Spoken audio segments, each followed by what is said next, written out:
Hello everyone, how are we all doing? Welcome back to Premier League Dad. Welcome back on a big Easter Monday of football. We've got two big games today. Starting off with a massive game in the Championship. Millwall against Norwich. Two of the Championship's form teams, it must be said. Philippe Clement's done absolutely fantastic since he's come into Norwich.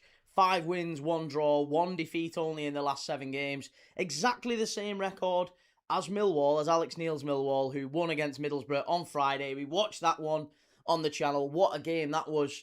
Great turnaround from Millwall to come from behind and win it. Fully deserved, I thought. And to be honest, Millwall are looking more and more like a side who are going to be in the Premier League next year. It's the first time we'll have seen Millwall in the Premier League. And could the Den be a Premier League stadium next year? That's the big question. I think this one's going to be a fantastic game today. Like I said, two of the form teams in the Championship. You can't really predict this one. Borough are playing really well. Norwich are playing really, really well. I couldn't really hang my hat on who's going to win. I'm going to sit on the fence and say a draw, but I'm just enjoying the game today. It's a fantastic day. Sun shining. It's a beautiful Easter Monday. Great day for football. We're going to be watching that, and then we're going to be watching later on tonight Napoli against AC Milan at the top of Serie A. That one's going to be huge as well. Third against second, isn't it, basically? The champions of Serie A, Antonio Conte's Napoli against Max Allegri's AC Milan, who are both of them trying to chase down Inter Milan, who we watched last night. Inter Milan were fantastic against Roma. I don't really see them throwing it away. But if there's a winner tonight, maybe there could be. 6 points, 7 games left to go. Could still maybe be something they could turn around, but it's going to be difficult. But we're going to be focusing first up on Millwall and Norwich at the Den. Thank you, everyone who's in the chat. I can see the comments already flying in. Good to see everyone. How we doing? Jake, Shadow Ninja, Oxford fan. How you going, mate? Finners Matty, Ricciardo, Millwall fan here. Very tight game, I think, but we will nick it 1-0. Fair enough. I'm thinking there might be goals in this one. I don't know why. Every time I've seen Norwich recently, there's been goals. So I'm going to go 2-2. I'm going to go Desmond, 2-2, entertaining game, Easter Monday classic, 2-2. That's what I've gone for. I can see people on TikTok. How you doing on TikTok? Ethan, good to see you. Posh Lover, watch Peterborough v Cardiff. Best game of the afternoon. Listen, I'm looking forward to watching the Championship and, well, quite a few League 1 games and League 2 games this afternoon. I'm going to try and keep up with as many as I can. Claydon, I only just found out that the bottom 6 teams in the Championship are all playing each other. Today, are they? I didn't know that was the case. Claydon, how's it going? How's your day going so far? Always good, mate. Always good. Ethan, I've seen on TikTok people post stuff about you. It's horrible. Mate, it doesn't bother me one jot. It's all good fun. It's all good fun. People say, listen, anyone saying that sort of stuff's not very happy with what's going on in their life. Nobody raised right by the mum and dad treats strangers on the internet like that, as far as I see. But there you go. Hey, some people are dragged up, aren't they, mate? Nervy Day is an Albion fan. Listen, do you know what? West Brom have done all right recently. It feels like you've had a bit of a turnaround since Ryan Mason went and the US fella, what was his name? Ramsey. Was it Ramsey, the fella who came in? Yeah, since he went as well. It's not been as bad. Portsmouth have just had a man sent off in the Oxford game. Was a red card, that one, I think, for Ogilvy. Did look like he caught him quite high. Yeah, I've just seen it. Ethan, you're a good fella. I love this channel. Cheers, mate. Listen, we love you, mate. It's all good. It's a lovely community. A lot of nice people who watch regularly. And we all love watching football together. That's what we've all got in common, right? We all just love watching football and chatting through not just the game, but actually everything else in football, chatting through all the main talking points. We was having a great chat yesterday. I thought it was really interesting about the merits of leaving and staying as a fan in the ground. I would be really interested to see what people who are watching today, what do you think about it? If you're a fan going to a football game, do you have, well, I guess you have the right as a customer. Do you have a right to leave? Do you have a right to walk out? Is that right? Is that the right behaviour to walk out? I guess you have the right to do so, of course. But are you a supporter? Do you have a responsibility if you go to the ground? It's, to try and turn things around. That was one of the conversations we were having yesterday. West Ham was a fine example of that, wasn't it? West Ham 2-0 down in the sort of 85th minute or whatever it was. Thousands of West Ham fans flooded out. And West Ham inexplicably turn the game around. They get it back to 2-2 and they go to extra time. And in what should have been a really historic moment for West Ham, maybe one of the first times them sets of fans will have seen them in an FA Cup semi-final at Wembley. I mean, the last time FA Cup, the West Ham were in an FA Cup semi or an FA Cup final would have been 2006 at the Millennium, wouldn't it, against Liverpool, I think. So I don't know when the last time West Ham were in an FA Cup, a Wembley FA Cup semi or FA Cup final. That would have been a really historic moment, and all you could see on the telly was large swathes of empty seats, big white sections of the stand. And it was really disappointing. And I think the players must have looked around and gone, like, we're 2-2, we've just fought back here. It's a magical FA Cup tie. We've just looked around and it's all, there's loads of empty seats. I can understand why, as players, you would feel a little bit flat about that. I also understand, as fans, you've got the right to walk out. I guess that's just the point, isn't it? And I'd be really interested to see what people think. Are you a customer who's buying and paying a lot of money, by the way? You pay your money, you can do whatever you want, but you're paying a lot of money. Are you just there to see the event? Is it like a cinema ticket? Is it like, going watching Spider-Man at the cinema or going to Glastonbury? You can come and go as you please. It's totally up to you. Or if you have that privilege of a ticket, if you're in that stadium, are you a crucial part of the shared experience? Do you have a responsibility? Can you turn the game around? Do you know what I mean? There's a lot of... We've seen it at Istanbul, haven't we? Liverpool, as a Liverpool fan myself, Istanbul was a fine example of that. How many modern football fans would walk out at half-time, 3-0 down? How many modern fans today would walk out at 3-0 down? Maybe a few. Who knows? I am Crute. Have you heard the rumours that Slaughter's apparently threatened to walk? No, there's been a lot of rumours all season. I don't really pay much attention to him, to be honest. But I honestly wouldn't really be that surprised if he had threatened to walk. I think the response from some fans has been abhorrent, and some of the players are just... Again, I can't wait until we can move half of this play.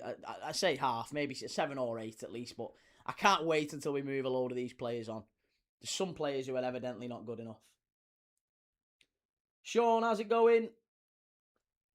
Our end is Istanbul. Our end would be, 3/4 empty now. Yeah, that's it. That's it. Liverpool's end in Istanbul would be 3/4 empty at half-time. Liquid Laser. They're in a hurry somewhere, like the people complaining about how long VAR takes. Finners Matty, I've been seeing loads of videos of West Ham fans trying to get back in. Yeah, that's it. Like, I'm sure there were thousands of West Ham fans trying to get back in when they heard those roars of, the home fans. But some fans stayed and some fans went. And that's the frustration for me is you're there, you're a supporter. And that's an important word, isn't it? Supporter. You're supporting the team. If you're at the ground, I think you have... Unless there's like an extraordinary circumstance, I think you have an obligation to stay, to support the team. And actually, I think maybe, do you know what? If the team put a really awful performance in, it's a lot worse in many ways. Oxford, nearly 1-1. It's much worse, I think, as a player. If you look around and you see full stands of fans who have stayed to back you when you're 4-0 down, I absolutely believe that's so much worse as a player. Imagine seeing a bunch of fans just like stood there, arms folded, just looking at you. Just like disappointed. That's so much worse. It's like, I mean, I don't know if you guys had this when you were younger, but like, it was always so much worse when your mum and dad said like, I'm not angry, I'm just disappointed. That was so much worse, wasn't it, when you were getting told off when you were younger? The shouting and the bawling, you can kind of deal with that. You just go, yeah, all right, whatever, yeah, fine. Players leave, fans leaving the stands, you can kind of go, oh, well, they're just entitled, they're arrogant, whatever. But if there's people there who are genuinely upset and they stay there and they're just applauding you off the pitch or whatever, I don't know, Wave Rider, hi there. I have been a Liverpool supporter for over 45 years. Good lad. 30 years plus here, mate. Good lad. Ethan, I started watching you when Arsenal was away to Villa. It's a long time ago. I am Crute. If I go watch a film and it's not good, half an hour in, I'll leave. Fans are well entitled to boo or leave as they please. It's their money. I mean, I know it is their money, but again, I guess it's your view on fan power, isn't it? Are you a customer or are you a supporter? And there's two different trains of thought, and I understand both. I get both, but I think there's always that element of fans have a massive. Fans are difference makers, aren't we? Collectively, how many times have we seen it where players have been on the floor, they've been absolutely beaten, they've got tired legs, and the fans raw can just kind of turn things around. It's happened so many times in football. So I think we are collectively as fans, we are difference makers, and if we we turn on our teams, then that's maybe a symptom of society. I don't know. Sean says I was made up when I saw the stewards deny them re-entry. And Will says, I think it says a lot, though, when rival fans are saying, I hope Liverpool keep Slot. Why does it say a lot, though, mate? At the end of the day, rival fans will say whatever they're trying to say to get a rise. And if they genuinely believe that Arne Slot is the problem, I mean, I'll be honest, I'll apply this to Liverpool fans as well. If you think sacking the manager, just change the manager and everything will be hunky-dory, you're about as deluded as it gets. Red Lad, it's a rare occasion, Key, watching my local team. Lovely stuff. How's it going, mate? Liquid Laser, one thing I've learned is, as a player of sports, the player itself knows more than anyone if they've had a bad game. Yeah, and they're usually the harshest critics, aren't they? I don't think that the toxicity is that high in the lower leagues. In the lower leagues, fans have been through an awful lot more, haven't they? Fans have been through the ringer. Like, isn't it amazing that you've got Liverpool fans saying how toxic it is and how horrible it is? Lad, you're fifth in the league. You're the league champions. What are you talking about?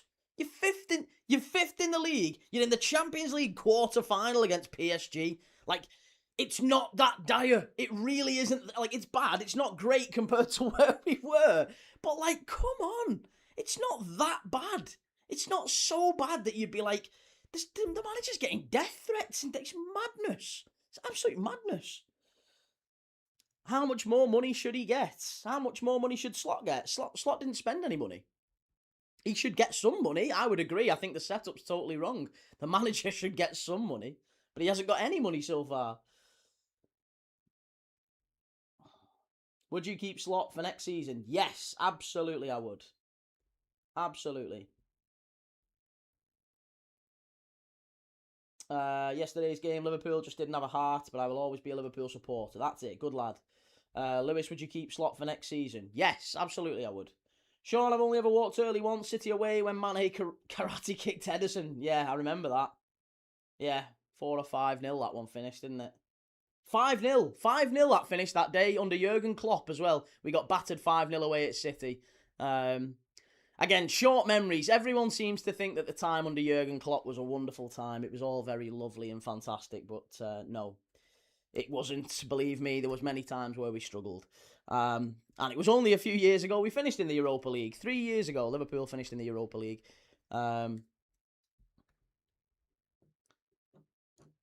Hey up, Key, how are we? I'm good, mate. How are you? Johnny spent 500 million. What do you mean he didn't get money?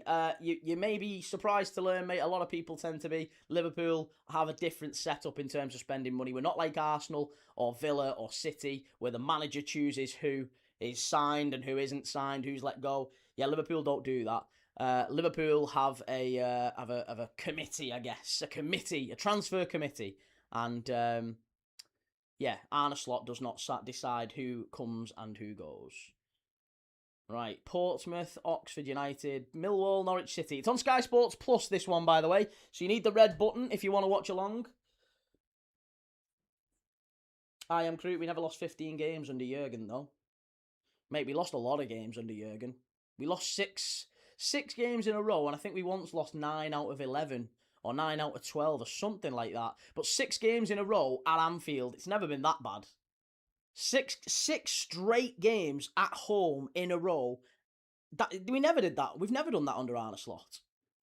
And again, Arne Slot's won one league title in as many years as Jurgen was here.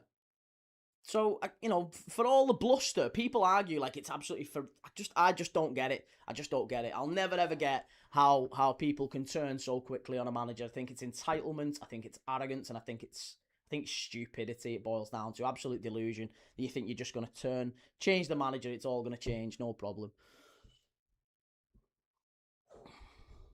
Medusa Cascade, when I was growing up, United, Arsenal and Chelsea were the dominant teams. Chloe Otto, my mate, I'm having a good laugh, and Arsenal are not going to win the Prem. Joe plays to play for both Norwich and Liverpool. Couldn't tell you, mate. No idea. Posh Lover, watch Portsmouth get better as the game. Watch Portsmouth, better game. Oh, no, we won't be watching Portsmouth, mate. Norwich against Millwall. Millwall against Norwich, that's the one. I remember that rut. We had our 5th and 6th choice defenders. No, that's not true. That's not true, mate. We had a really, really bad run in 2023 as well. 2023 is when we finished in the Europa League places. We've had bad runs under Klopp, multiple bad runs. But there was times, like I said, the 7-2 against Villa. Yeah, like, come on.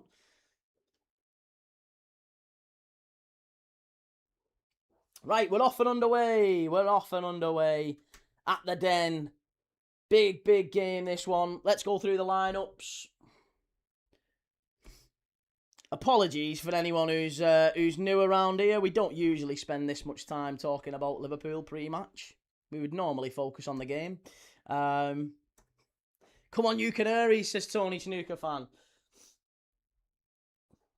Nat Phillips and Reece Williams was playing one season. I know, but isn't it fun? I mean, no one gives that same grace to Arne Slot. Christ, our centre-forward died in the summer. We've had no right-back all season. We've had 6 different right-backs. Our star signing's been out injured all season. We didn't replace Luis Diaz. Like, there's a whole lot of mitigating factors this season, if you want to be really funny about it. Not Norwich in the area. Millwall a little bit all over the place. Corner kick. Fast start. Fast start. Slimani with the shot. Edge of the box, took a deflection and bounced wide. Millwall, very, very much up against it early doors. Come on, Millwall, says Andy McNabb. Good to see you, Andy. Reece says the fact that 40 points puts you in the relegation zone in the Championship is crazy. Ethan says Slot is a good manager, in my opinion. City fan here, and the grass isn't always greener. He controls the media well, has the personality to manage a massive club, and has won the league. I don't see another manager around where I'm like, yeah, he's going to be absolutely fantastic for us. He's perfect for us. It baffles me. And I don't know why you would turn so quickly on a manager who has done wonderful things for the club. Really, really wonderful things. Klopp did exactly the same one season with a better squad, and absolutely no one said sack him. Yeah. Klopp had prime Salah, Firmino, Mane, and was delivering us a Europa League season. Like, I mean, prime Salah, Firmino, Mane, and we were running in the Europa League that season. Come on.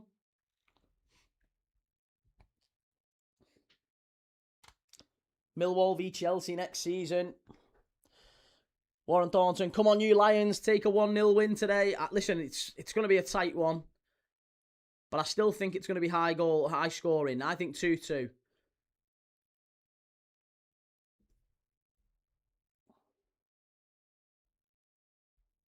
Posh Lover, it's not the manager, it's the players not playing their best. There's 7 or 8 players at Liverpool who already know they're not going to be at the club next season. They already know it. And I think that's maybe why it's so... Maybe that's why they've turned a little bit, because they know they're not going to be at the club next season. Like, how hard can you keep working when you know you're not going to be there next season? Have you ever been to the Den? No, I haven't ever been to the Den. It's not a ground I've been to. I'm a Borough fan, but I think 2-1 Millwall, says Laura Bassett. Hey, Borough weren't so lucky against Millwall on Friday, right, were they? Friday afternoon it was, wasn't it? We watched that one. Yeah, Middlesbrough on a bit of a bad run recently under Kim Hellberg. Looked for one moment actually like they might challenge Coventry at the top for the title, but now reined back in and now in the playoff places. Gravenberch's been pony after a good season last year. McAllister's been shocking, and the veterans like Salah, Van Dijk, and Alisson are all washed. It's unfortunate. Soberslai's been world class. Ekatiki's been good too. The rest, meh, and you're still in and around the Champions League spots. I think, honestly, mate, I think Gravenberch's 22, 23, something like, still only young. He's a very talented player, but he needs good players around him. McAllister, as bad as Mo Salah's fall off has been, and it has been bad, McAllister's has been by far the worst. Millwall driving forward, Norwich just about getting away. Yeah, McAllister has been by far Liverpool's worst player this season. Don't let anyone tell you otherwise. He's been god-awful. Can't pass a ball 5 yards. It looks like he's running through treacle. Far, flung from the player who was world-class last year. Genuinely, if people asked me last season, who's your best 3 midfielders in the world, McAllister would have been in it. He would have been in it. This season, I mean, the absolute basics are just escaping him. And you can't put that on the manager. If you can't pass 5 yards and you can't run, it's not on the manager. Not across a full season. I'm sorry, that's just... I think something in his head. I think his head's gone. I think his head's in Madrid or his head's somewhere else. I don't know. I thought for a while, for the first half of the season, I gave him the benefit of the doubt and I thought maybe he's carrying an injury. But my God, no, Alexis McAllister he's got to go. He's absolutely got to go. And Virgil van Dijk's. I love Virgil van Dijk. Should get so much praise from Liverpool fans for the way he's been this season. So much praise. The guy's 34, 35 nearly. He's played every minute of every game. And he's still, by the way, the best performing centre-back in the Premier League. On any stat you care to look at, Virgil van Dijk is the best performing defender in the Premier League. Like, number 1 for aerial duels, number 1 for clearances, number 1 for tackles, everything. Absolutely everything. He's won everything. He's top of the charts in everything, Virgil van Dijk. He's fantastic. And he's coming out like a leader and taking it on the chin every single week. But he's 35. He shouldn't be playing every minute of every game for the side. He just shouldn't.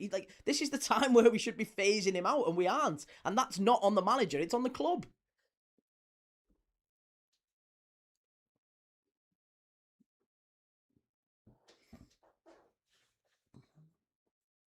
I've been supporting Man United for 55 years. Some of the Liverpool players are not playing a good game. That's it. Yeah, give Slot a chance. I agree, mate. Is Endo injured? Never see him playing. Yes, Wataru Endo's out. He got... was it his knee? I think it might have been his ACL against Sunderland. He's out. I think he's missing the World Cup. He got stretched off against Sunderland. Salah's fallen off, but still has 18 goals and assists. That's a normal winger's season. It is. No, it is. Absolutely, yeah. Most wingers would be quite happy with Salah's output this season. Great ball in. Millwall. Claim for the penalty. Oh, big claim for the penalty there from Coburn. I think he was offside. Yeah, offside. So close. So close. Poof.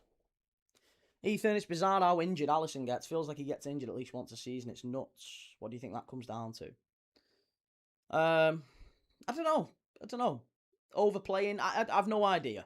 Again, he has had some injuries, but I think his injury proneness has maybe been made more. He's made of it than is necessary. I don't think he's injury. I wouldn't label him injury prone, but I would also say he's picked up more as he's got older, which is kind of normal, isn't it, for a footballer?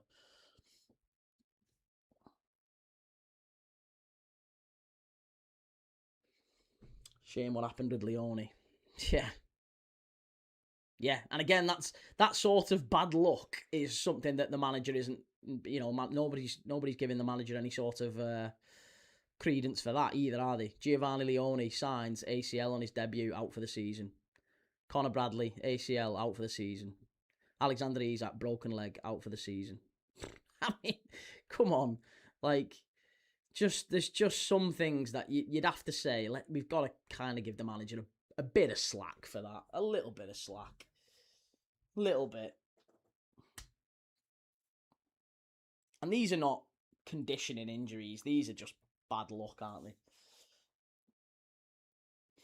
Deep South's going to be a tough side for some Prem side, tough place for some Prem sides next year. Listen, if Millwall go up, yeah, no one is going to enjoy coming to the Den. And that lad, Coburn, he's having a fantastic time at the minute, isn't he? 2 goals against Borough on Friday. I just wonder with Millwall, and listen, if you're a Millwall fan in the chat, I just wonder how much, if you were to come up, how much of this squad would you expect to form part of that Premier League squad, and is that sustainable? Is this a squad you think could stay up in the Premier League? And how much would you realistically need to add to it to be a Premier League side? I mean, we've seen Leeds and Sunderland add significantly and be quite like clinical and quite vicious, quite ruthless with their squads that came up. Sunderland moved a lot of players on, a lot of players who'd done well for them, brought a lot of players in and are now maybe chasing European places. Leeds, FA Cup semi-final now as a result, brought in some decent players, but did keep the faith maybe a touch more than Sunderland did. Burnley kept the faith maybe quite a bit more, probably go down, maybe rock bottom.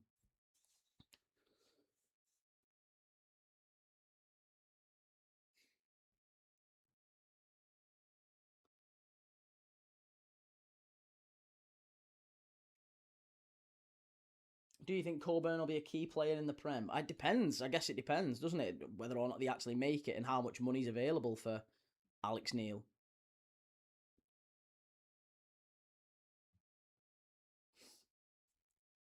Brano, police must be sweating at this point if West Ham and Leeds stay up and Millwall go up. Yeah, extra police resources required. Cluing Otto, what's your opinion on the new manager for Tottenham? I like De Zerbi. I think as a manager, he's a fantastic manager. Yeah, I think he's a very good manager. Andy says striker, centre half, and 2 midfielders would be okay.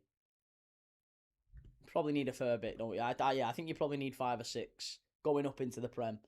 Good luck, Millwall from Thailand, says Charlie.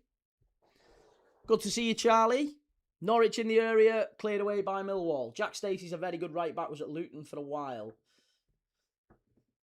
They've got some talented players, haven't they? I just realised we didn't even go through the bloody lineups. Let's have a look. So, lineups, Patterson in goal for Millwall, Kramer, Taylor, Cooper, Sturge, Aziz, Banan, Negley and Denore, and then it's Kundle and Coburn up front. They've got Ballo, Bryan, Ivanovic, who was up front on Friday against Borough, Leonard, Mazu, Sacco, McNamara, Tom Watson. Tom Watson, of course, from Sunderland, who scored the winner in the playoff final last year. Tom Watson on the bench. Has he played that much this season? I mean, I know he's only come in, January? 7 games. Not really much. I thought we'd see more of Tom Watson this season, I've got to say. Sunderland let him go to Brighton. Brighton have let him go out on loan to Millwall. Tom Watson, yeah, a little bit falling off. And then for Norwich, it's Kovacic, Fisher, Cordoba, Darling and Stacey. Matson and Field in midfield with Slimani, who's our thumbnail star today. Ahmed and McLean on the wings. And then Kvistgarden up front. Matthias Kvistgarden, who came in with a magnificent record at Bromby. Remember at Bromby, he was scoring hatfuls, wasn't he? He's not maybe been as prolific in the Championship, but he's still quite young. Still in his first season in English football, but he was prolific in the Danish league. Ricciardo, the FA are doing everything they can to stop that happening, mate. Another bent ref today. And we'll have to wait and see. Liquid Laser just took Leyton Orient to the Prem on FM with a lot of saves coming. Nice. All good. You get 1 season of Prem payments when all the other teams had it for years. Nice. Zanmato, how does it make you feel that Man United are better than Liverpool despite having 3 managers in the last 12 months and you lot are champion? Lul couldn't be me, I tell you. I think football changes, mate. Football goes through cycles, doesn't it? We'll see Liverpool, and to be honest, I've always said this. Even when Liverpool have been at the top, I've said this on this channel multiple times. Even when we were top at the start of the season, people were asking, hey, what about United? They're in the mud. They're shocking United. And I say, just wait. Football's cyclical. They'll be above us again at some point, and we'll be above them again. It happens. That's what happens. United will have their moment. They're a big club. They're spending a lot of money. Can't spend as much money as United have and keep being down there. You just can't. They've spent a fortune. Of course, they will at some point be back challenging. They've got to land on it. If you throw enough shit, some will stick. Meza, do you think there are 3 goals in this one? I think there's more than 3. I think 4. Ahmed, if Millwall gets promoted and both West Ham and Tottenham avoid relegation, there'll be 8 London teams in the Prem for the first time. And Finners Matty, my dad's a Spurs fan, he likes De Zerbi, but he's just a bit shaky about it because of how many arguments De Zerbi has with the board. I mean, is that necessarily a bad thing that you've got a manager who'll challenge the board? I think Spurs fans might appreciate that to some degree. Abdullah, I am hoping Norwich win today. Fair enough, Abdullah.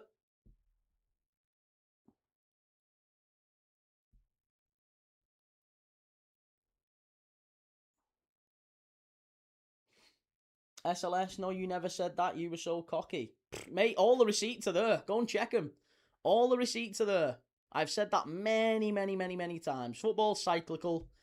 It always comes back around. You can't keep spending more and more and more than the teams above you and not eventually take over them. Money talks. Liverpool have spent half what Arsenal have. Inevitably, we were going to fall below Arsenal. That's normal. That is normal. Cluminotto, as a Man United supporter, if I was the owner of United, I'd make Michael Carrick the new manager. And he will be. They can't not make him the new manager. They can't not. They can't possibly hire someone else. I think it'll be a mistake to hire him. I do think it'll be a mistake. But they have to hire him. They haven't got any choice now because he's got them in the Champions League. And, yeah, if he gets them in the Champions League, which he has done, basically, they're all but there, they can't not hire him because any other manager they pick will always have that shadow, that spectre of Michael Carrick looming large, and the fans will all say, oh, we should have hired Carrick, we should have given it to Carrick. Doesn't matter who they bring in. So they've got to give it to Carrick, they've got to see this through now.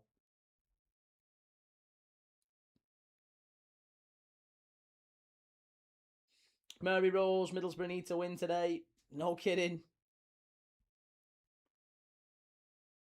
They can, they definitely do have a choice. No, I promise you they don't. They definitely don't. Manchester United have no choice but to hire Michael Carrick from a... And I think they know that. I think in many ways he's given the club a massive, massive problem, really, because he's not the manager. I don't think the club hired Michael Carrick thinking he'll be our manager next year. I think they gave it to Michael Carrick on the understanding that it would see them through to the summer and they would be able to get a different manager in. I don't think that's the case now. I think they have to give it to him, which is a result for me as a rival fan. I hope so.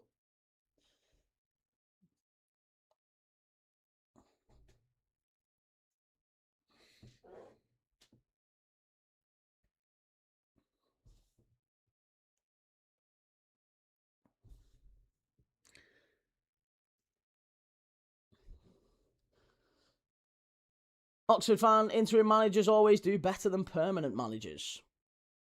Well, sometimes, not always. Sometimes. Gus Hiddink was a good interim manager, wasn't he?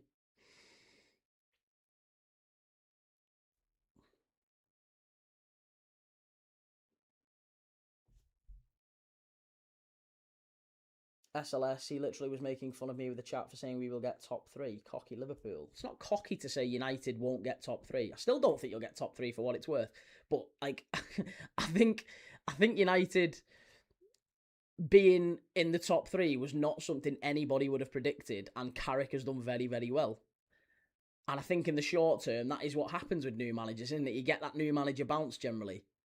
It's a thing. It is a thing. It's a phenomena, basically. A phenomena that nobody can quite explain. New managers come in and they get that new manager bounce. Everyone gets all excited and then they have that little bit of a fall off. Michael Carrick's not a brilliant manager, but he was a good fit for United at that time.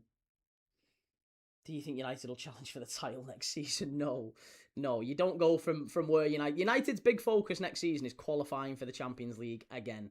It's easy to do it once. It's impossible nearly to do it back to back with everyone else improving as well. It'll be very difficult for United.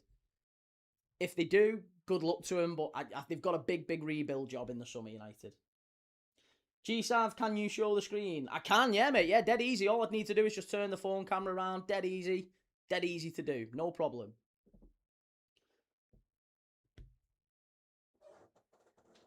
If we spend what you do, though, do you think we could? Well, you need to spend more than we do. We haven't spent that much. If you spend, you'd have to spend close to what, like, Arsenal have done, I think. You need to spend closer to, like... Yeah, well, I mean, to be honest, you need to spend the money that United have done. You spent far more than anyone.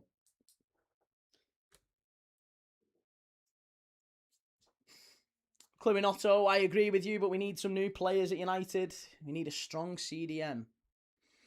Strong CDM, couple of centre-backs, I think, as well. Not sure. Harry Maguire, Martinez, Delict, Heaven, maybe Yoro. I'm not sure. These are necessarily Champions League centre-backs. I think you need maybe a full-back or two as well. Luke Shaw, can he do it? Dorgu's not a full-back, is he? Dorgu's more like a left winger now, if anything. He was signed as a wing-back. So Dorgu's going to need some repositioning. You probably have to lose one of them centre-backs. You need a couple of centre-mids. I think your attack's okay. United's attack's really good, but there's probably about 6 or 7 players that they still need defensively.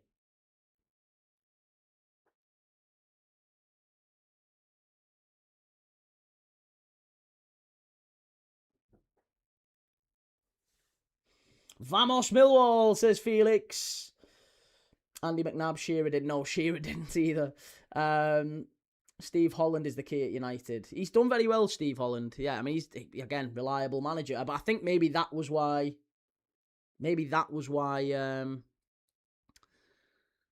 they thought of bringing Steve Holland was to come in, and I think maybe Southgate was touted, because we know that Jim Ratcliffe wanted Southgate, right? Jim Ratcliffe wanted Gareth Southgate, and I feel like maybe Carrick was brought in 6 months and we'll bring Southgate in the summer.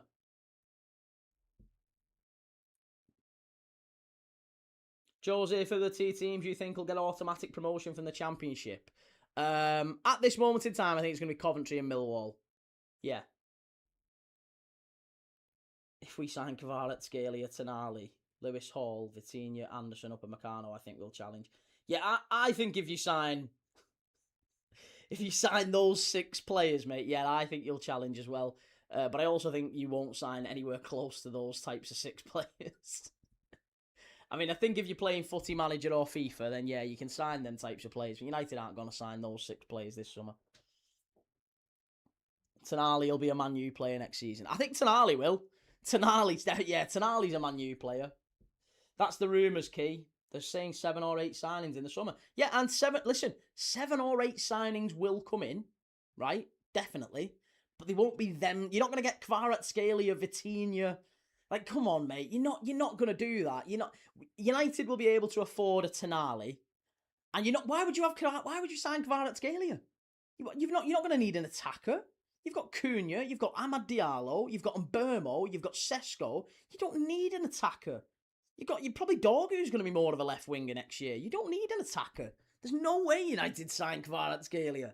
This is how I know you're a bit detached from reality if you're thinking you're going to sign. You're not going to sign a left winger. You've got Dorgu and you've got Cunha who play out there. There's no way at all you're signing a left winger. No chance. It's Man United back at Champions League. I'm getting giddy. Norwich! Oh, nearly 1-0. Nearly 1-0. Medusa Cascade, to be fair, Heaven and Yoro are teenagers who played in Europe. Jacque and Leone, for you, don't have any European experience. No, and listen, I agree. Heaven, though, is probably not in the same bracket as either of those two. Both Leone and Jacque have played... Well, I don't know if Jacque has yet at international level, but Leone has.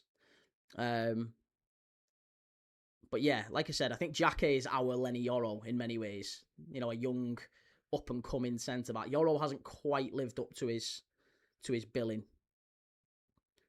Talented young player, but not quite maybe the player that he was. Deli Felice says, we will get this game, lose or win. Millwall, come on you Lions. Ahmed Key, I think the sound on TikTok's much higher than YouTube today. I don't know why, mate. Let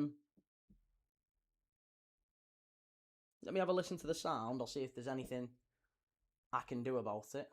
I don't think there is, to be honest. Short of maybe pull the mic a bit closer.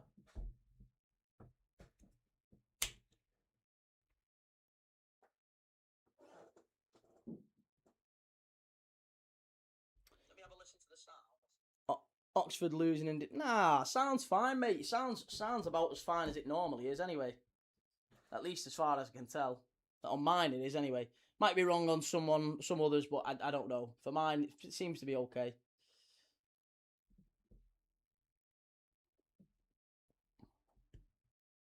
Don't necessarily think that Delict Martinez ain't Champions League quality, but that's what I mean. In terms of Champions League quality, I meant as much availability. Martinez is brilliant. Martinez is top quality, but he's never fit, is he really? He's kind of like your Joe Gomez.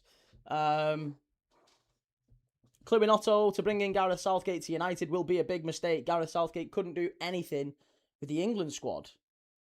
He couldn't do anything with the England squad. I'm sure he got us to 2 finals, mate, in fairness to him. I'm sure he got us to more I mean, unless you're saying he couldn't do anything with the England squad, but you're only saying... See, I don't understand this mindset, I've got to say, mate. Not having to dig at you specifically, but I think this is a mindset that's across football. To say in one sense that Gareth Southgate is an absolute failure as England manager, but he's took us further than any other England manager bar Alf Ramsey, I honestly don't get that. I have no idea. You're basically saying that he's a failure unless he wins a major international tournament. And I don't understand that thinking. I feel like that's kind of prevalent across football at the minute now. That's why we've got people screaming at Arne Slot, and he won a title in his first Premier League season. I just feel like it's madness. Oh, what a ball that is, and Norwich are in. Huge chance. Must be. Claim for the foul and a penalty. No, he's not getting it. Oh, I tell you what. Kvistgarden goes down, and there was a claim for a penalty there. He's not got it, and now Millwall on the counter-attack. Tell you what, it was a wonderful ball over the top, though. Brilliant bit of football from Norwich, and they were one-on-one, and there was a shove from behind. I think it was from Cooper. What a pass that was. Yeah, Cooper's just chasing him down as he gets in the area. Oh, I don't think you get a penalty for that. I'm sorry. No, I don't think you're getting a pen for that. And Norwich on TV. They are, mate, yes. 2 finals and bottled them. Mate, you've still got to reach 2 finals. That's about as good as it gets. Like, what you're basically saying is, unless you win, you're a failure, which is madness. That is definitively madness, isn't it? Yeah, World Cup semi-final. Fucking hell. Like, come on. World Cup semi-final and 2 Euros finals, but he's a failure. He's a bottle job. Like, this is why you just know that these football fans are absolutely detached from reality. People forget how rubbish England were before Southgate. Southgate deserves credit for making the national side more relatable and bringing people together. Clips Market can only see Pompey and Oxford, can't see Millwall and Norwich. Fair enough, mate. If Liverpool replace Slot with Southgate, would you be happy, Key? No, because I don't think that's anything to do with him as a manager. I think that's to do with how Liverpool appoint Liverpool's managers have to be ours, if that makes sense. I think Liverpool have a really unique. We have a really, really unique approach to management, I think. This is why I'm so, like, pro Arne Slot. And it astounds me that so many other Liverpool fans... And it's not so many, actually. I still think the majority back the manager. Only the online noisy lot tend to be Slot out. The numpties, the divvies. But Liverpool, I feel like Liverpool need a manager to be uniquely ours. Rafa Benitez was uniquely ours. Brendan Rodgers wasn't, because he was Swansea's first, and he was a little bit. he never quite bought into the club, and there was never that much. Klopp was uniquely ours. Liverpool fans, as much as he was loved in Dortmund and Mainz, he was ours. He was ours, and he totally and utterly, like, I am yours, and I ride or die, I'm yours. Gareth Southgate wouldn't be like that. Gareth Southgate is England manager first and foremost. And plus, Liverpool also have a bit of a fractious relationship with England, don't we? Most Liverpool fans don't even support England.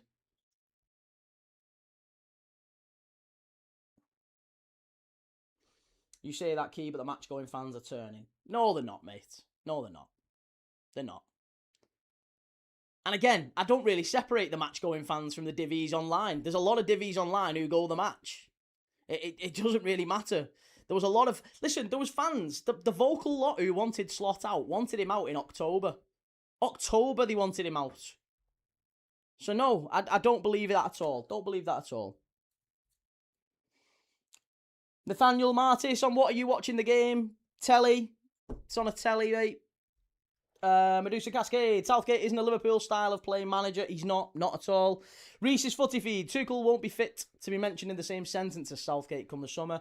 2 finals, World Cup semi-final, deserve to beat Italy. What more do people want? The fact he's boring doesn't get away from it. And that's true as well. That's true as well. Liverpool's next manager will be one of Gerrard, Alonso, Enrique, let's be honest. No, he won't. In fact, I categorically promise you that Liverpool's next manager will not be Xabi Alonso, Enrique, or Gerrard. It's not going to happen. If we appoint Xabi Alonso, I will be astonished. It will confirm everything I believe about this club, about the way that we are being run at the minute. It's absolutely shocking. Xabi Alonso should be nowhere, and Luis Enrique, and Steven Gerrard. None of those three should be anywhere near Liverpool. None of them. If we appoint any of those three, the club are in the gutter. I've long criticised United signing at the expensive end of the market with little rhyme or reason to squad composition, and then to be fair, they did switch it up and bought in young talent as well. This summer, I said that to be fair, mate. I said that this summer, United's signings were really impressive. Sesko, Cunha and Bermo, players I would never ever have, I would have wanted at Liverpool. I'd have taken all 3 of those at Liverpool. I was gutted United got Cunha and Bermo in particular. I think Mazraoui's an astute signing. Doesn't always play, doesn't always start, and he's a bit... But, you know, the signings that United have made that haven't worked out, that aren't working out, your Agates, your Delicts, they're the ones that maybe people clamoured for because they were kind of, like, in demand at the time, and they haven't really worked out. But then you look at, like, Dorgu, Amad Diallo. It's a shift in how United are approaching the transfer market. I think they've done well. Lamans has been another one. I don't think... I've had United fans come in and say Senna Lamans is the best goalkeeper in the league. I don't think he's been that. He's made a couple of errors, but he's a young goalkeeper. He's a very, very impressive young goalkeeper, though, and I think he's got a big future. He's done well.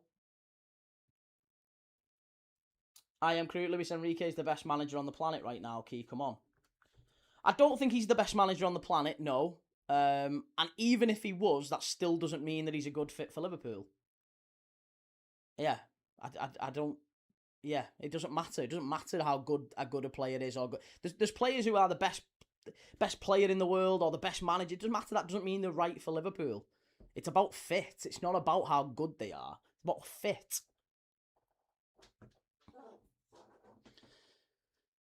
Medusa Cascade. Sports Picks. Does anyone know if Millwall has taken the pitch? Have they taken the pitch? They've taken the pitch, yeah. They're 32 minutes in, mate. But nothing's happened.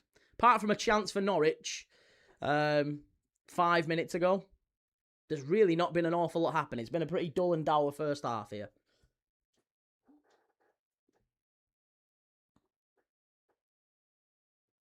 If Slot walked today and the club went and got Luis Enrique, surely you wouldn't be annoyed. I wouldn't be annoyed, but I would be pretty assured that it wouldn't work. Yeah. Luis Enrique... Listen... This is why we're going to end up like Man United, because of that kind of thinking. We're going to end up like United over the last 10 years. If we go and get Luis Enrique, or Xabi Alonso, or Steven Gerrard, I'm telling you, we end up like Man United in the last 10 years. That's the direction of travel, and it's ridiculous, and it shouldn't be happening. And our fans clamouring for that approach is exactly why we'll end up like United. We'll have 10 years in the wilderness, if not more, because of that style of thinking. Norwich in the area, big chance, must be. Oh, how's he missed it? How's he missed it? Wow. Massive chance there for Norwich. Huge chance. It was Jack Stacey in the area. As he gets forward, totally unmarked. Millwall wide open. Great strike. Oh, it's so close. So close. And the veteran, Jack Stacey, very nearly putting him in front. AJ, who are you watching? I am watching Millwall against Norwich, mate. Joe Talks Footy. Cheers for the super chat, mate. Can you name the 10 players since 91 to play for both Norwich and Liverpool? No, I don't think I can. Don't think I can. I really can't. I think I'd struggle. We've got a halftime quiz coming up though, mate. As always, you know, we do quizzes at halftime. So yeah, we'll maybe focus on that sort of stuff at halftime. Jim Inflade just pointed out that the 22 starters in Udinese Como only one true Italian. Wonder why they didn't make the World Cup. Yeah, this is it. We was mentioning this last night in the Como the Inter Roma game. There was something like, I don't know, 200 goal scorers in the Champions League. I think it was. I can't remember what number it was. So don't quote me on it. But it was something like X hundred number of goals scored in the Champions League this season. And about 8 of them were scored by Italians. And I was like, oh, yeah.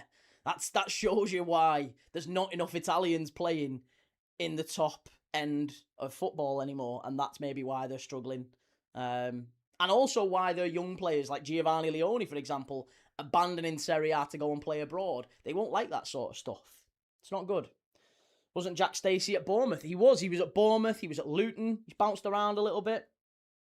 Cluminotto, my opinion, I'll never take those managers you were talking about because that will destroy Liverpool. They'll destroy Liverpool. That's my opinion. Yeah. So should United have kept Moyes by that logic?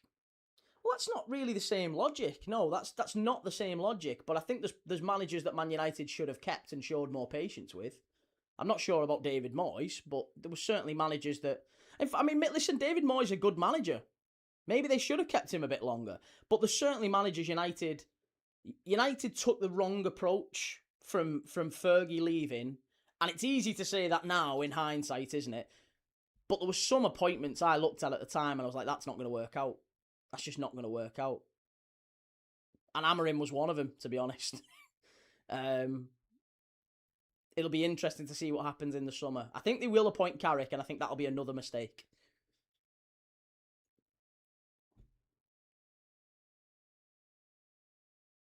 I'm done with Slot now. We've been poor since the League Cup final against Newcastle. But why do you think that is, Will? You're an intelligent lad. Why do you think that is? If you're saying it's the manager's fault, then I think we've got very little to speak about, mate, if I'm dead honest with you. I think if you're laying the blame for that squarely at the manager's door, or even majority of it at the manager's door, I think we're going to be at different ends of the spectrum on this one, mate. We've probably got very little to talk about. Davy Jones, must be nothing happening in the game. You got it right, mate. Absolutely nothing happening in the game. We've had 2 chances, both for Norwich. Jack Stacey and Chris Garden. Both in the last 5 minutes. Millwall have done absolutely nothing in the first 37 minutes. Ball whipped in near post, cleared away, corner for Millwall. I think is that their first corner? Is that the first corner for Millwall? It is. 38 minutes on the clock, first corner for Millwall. It's been a very, very poor game.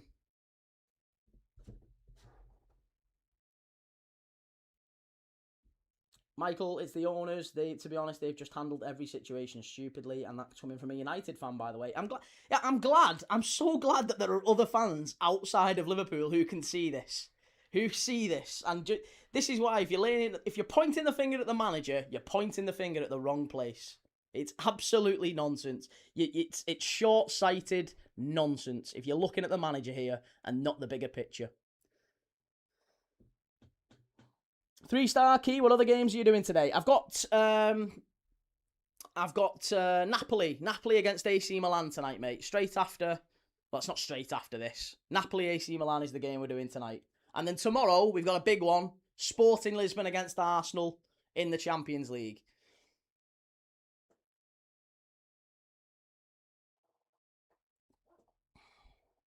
Richard Carasini, Yogo Horivel. Isn't the manager paid to tactically set the team up correctly? That's his job. If he can't do that, then he isn't doing his job properly. So, yeah, but then you're apportioning the reason that we're losing games on tactics. Do you think that's the case, that we're losing games because of how we are tactically set up? I disagree.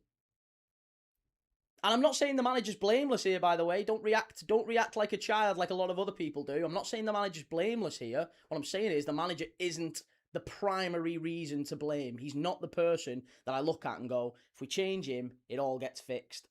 That's an absolute nonsense. That is a nonsense. That is what's going to get Liverpool in trouble. We have much bigger problems than Arne Slot, and that's what fans either don't want to look at or just don't know about, or just are being a bit short-sighted and going, yeah, change the manager, it'll all be fine. Come on, you yellows. Chloe Otto says Slot is not the problem at Liverpool. The players at Liverpool are not giving 100%. There's maybe an element of that with some players. Not all, but some. I think there's some who have mentally checked out, and I think Mo Salah to some degree is one of them. Sanchez, yeah, I guess I'm giving you a miss tomorrow, then you'll give me added stress. Sorry, mate.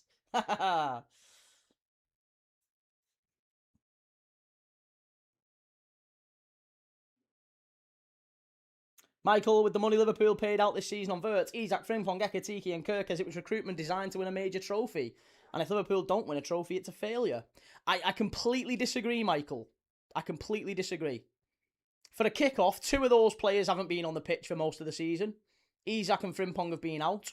And the other three that you named there, including Leone, by the way, are all 21 and under when you sign them. You don't sign players who are 21, 22, 18... 16, like Rio Engamoa. You don't sign players like that if you're planning to win a title this season. And I think every football fan with a brain up here, they all know that, don't they? You don't sign 21-year-olds and think, oh yeah, let's sell our experience, bring in a load of kids. That's going to get us retaining a title. Come on, let's be grown-ups about this.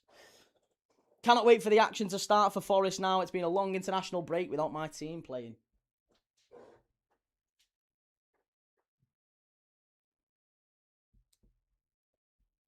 If he'd not won the league, do you think the club would have pulled the plug on Slot?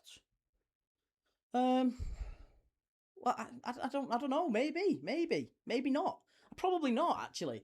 Probably not, because again, I think they brought him in with the idea of, right, we need to move out Van Dijk, we need to move out Alisson, we need to move out Salah, we need to move out Robertson, Trent's going to go, Diaz is going to go, you know, we need to probably move out Darwin Núñez, he's been a bit of an expensive mistake, Canate might not renew his contract. There's all this sort of stuff going on in the background when we appoint Arne Slot. Jurgen Klopp didn't fancy that big rebuild. Anybody who says you're going to transition from a wonderful Liverpool team who was Van Dijk, Salah, Mane, Trent, or Alisson, you know, all these wonderful players, you've got to get rid of them all because they're all 33, 34. If anyone thought that was going to be seamless and we were going to win the fucking title every year doing it, you're off your head. You're on Mars. Get in reality. Step into reality. Joe, a couple of the players in the quiz have been really good players for Liverpool. Fair enough. We'll have a look at it half time, mate.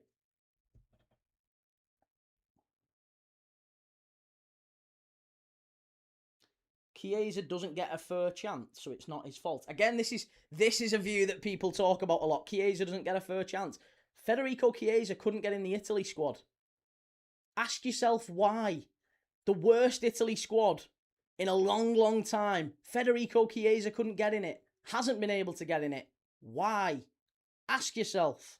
The reason he doesn't get in it is not because he doesn't play games for Liverpool. He's been called up multiple times. He can't be fit. He's literally said, I'm not physically, mentally ready to start games of football and play 90 minutes. You can't play him. He's not an option. He's not an option. No, it's not because he's not playing. It's not because he's not playing. Again, people speaking on things they don't understand. Chiesa has come out and said himself, he's literally said it himself, verbatim, I am not ready to play football. He got called up to the Italy squad and sent back. He's not fit. He's not fit. If he's saying it, why would you expect the manager to risk his job and play him? You're off your head.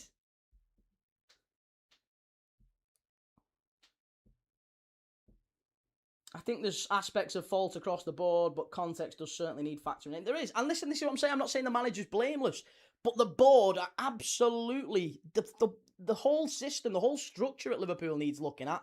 And it's going to be probably well, there's going to be multiple people leaving the summer. I just hope the manager isn't one of them. Joe, I want to give you a super chat because you're doing a great job and I appreciate it. Cheers, mate. Listen, I really appreciate that. Thank you very much. You really don't have to, but I massively value it and appreciate it, of course. Cluing Otto, I've got a lot of respect for you as a young lad. You're a very clever young lad who knows football.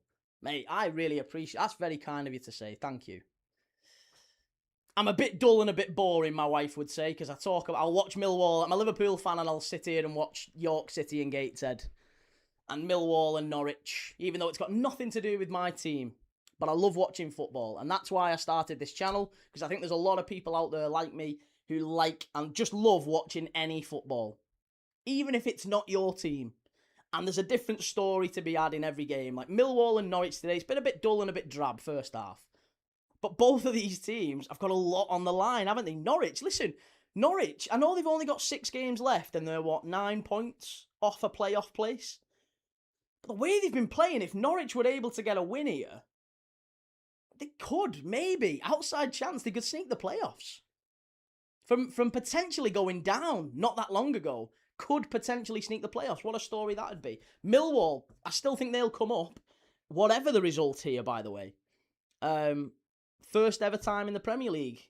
The Den, a Premier League ground next season. What a story that would be. Ball in, cleared away.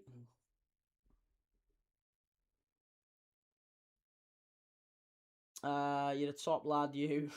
I like that you watch that amount of football, buddy. Broadens your scope. Well, listen, you get to learn a lot. You certainly learn a lot.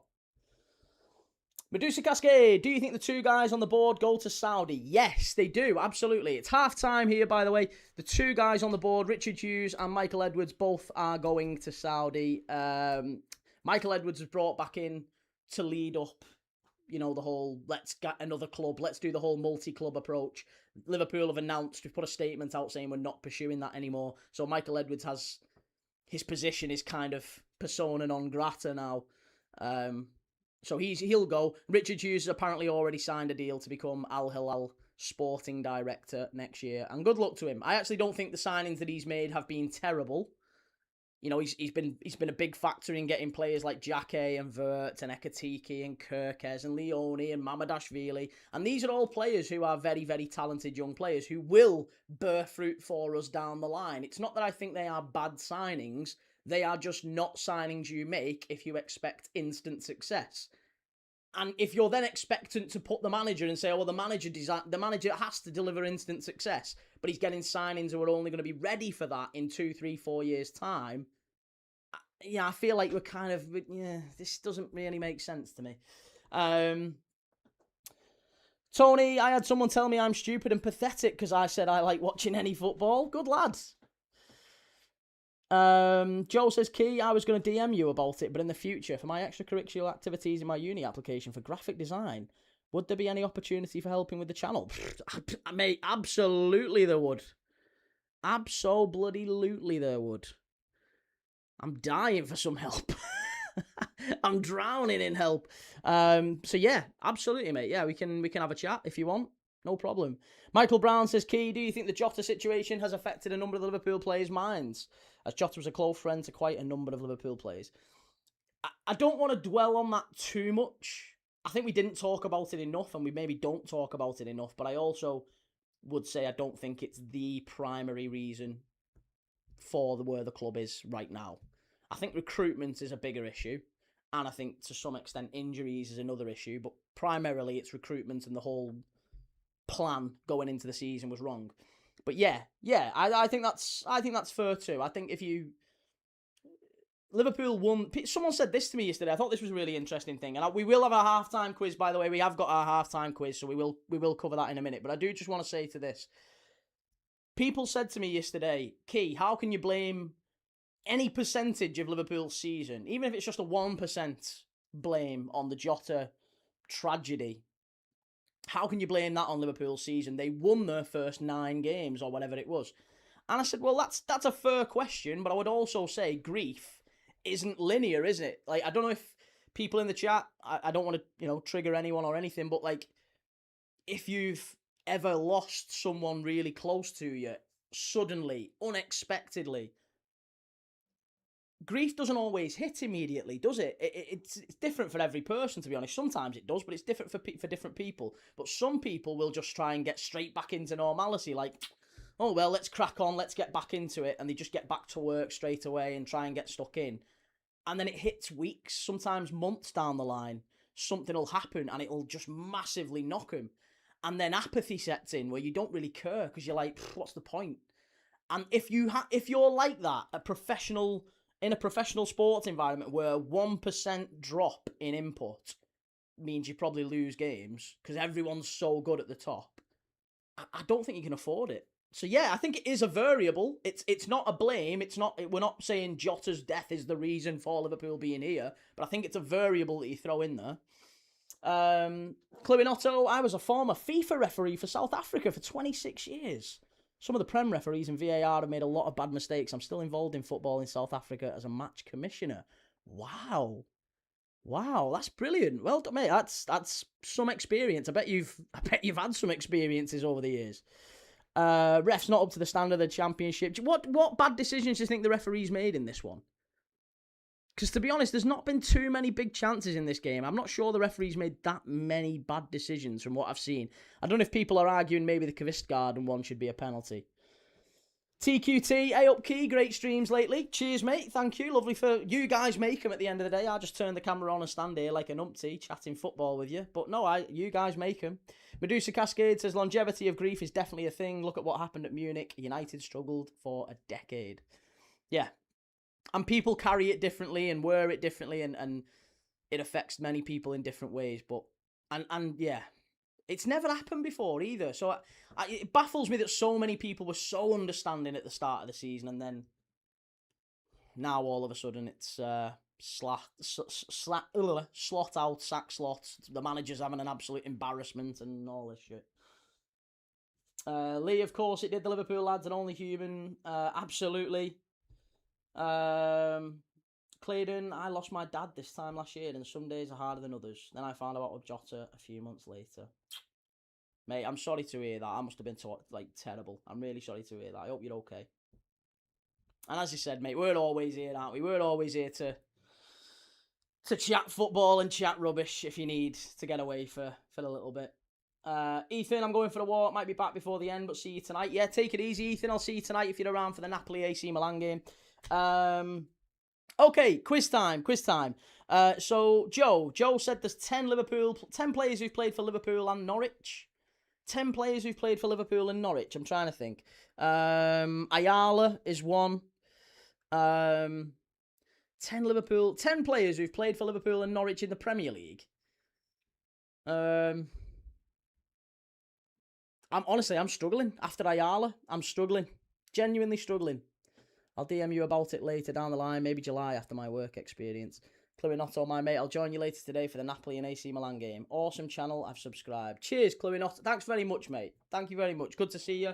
Great to have a FIFA referee in amongst our ranks. Chatting rubbish, my sort of talk. Good lad. Oh, Kabak. Yeah, Kabak's another one. I wouldn't have got Kabak. Ayala, Kabak. Who else played for Norwich? Liverpool and Norwich. That's probably the only chance Millwall have had this game, isn't it? Cade Gordon.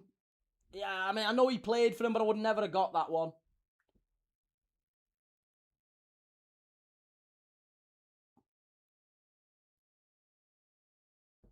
Did Ben Doak go to Norwich? He might have done it. If I'm dead honest, I think most of the players who will have done it will have played, like, lower level. Yeah. I think Sergi Canos was another one, wasn't he? I think Canos played for Norwich for many years. Bellamy, yeah, Bellamy's a good one. Well done, Medusa Cascade, Bellamy.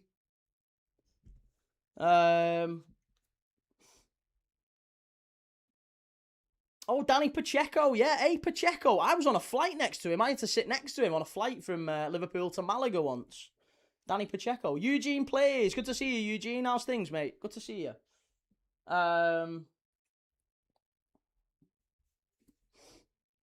Andre Wisdom. Probably. Again, Andre Wisdom spent most of his time in the lower leagues. Oh, hang on a minute. Wait a minute.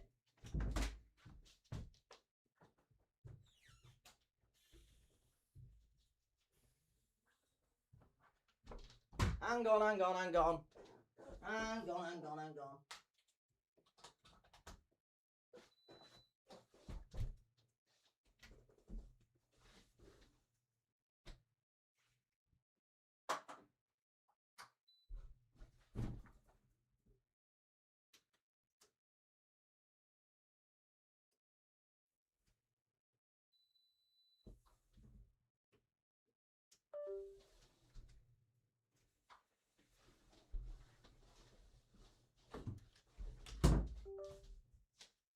Right, we're back. It's okay. It's all good. Oh, hey, there you go. Crouchy. Oh, Jesus Christ. It's so stressful when that happens. The camera crashed. It overheated. The camera overheated, so I had to go and get the fan really quickly.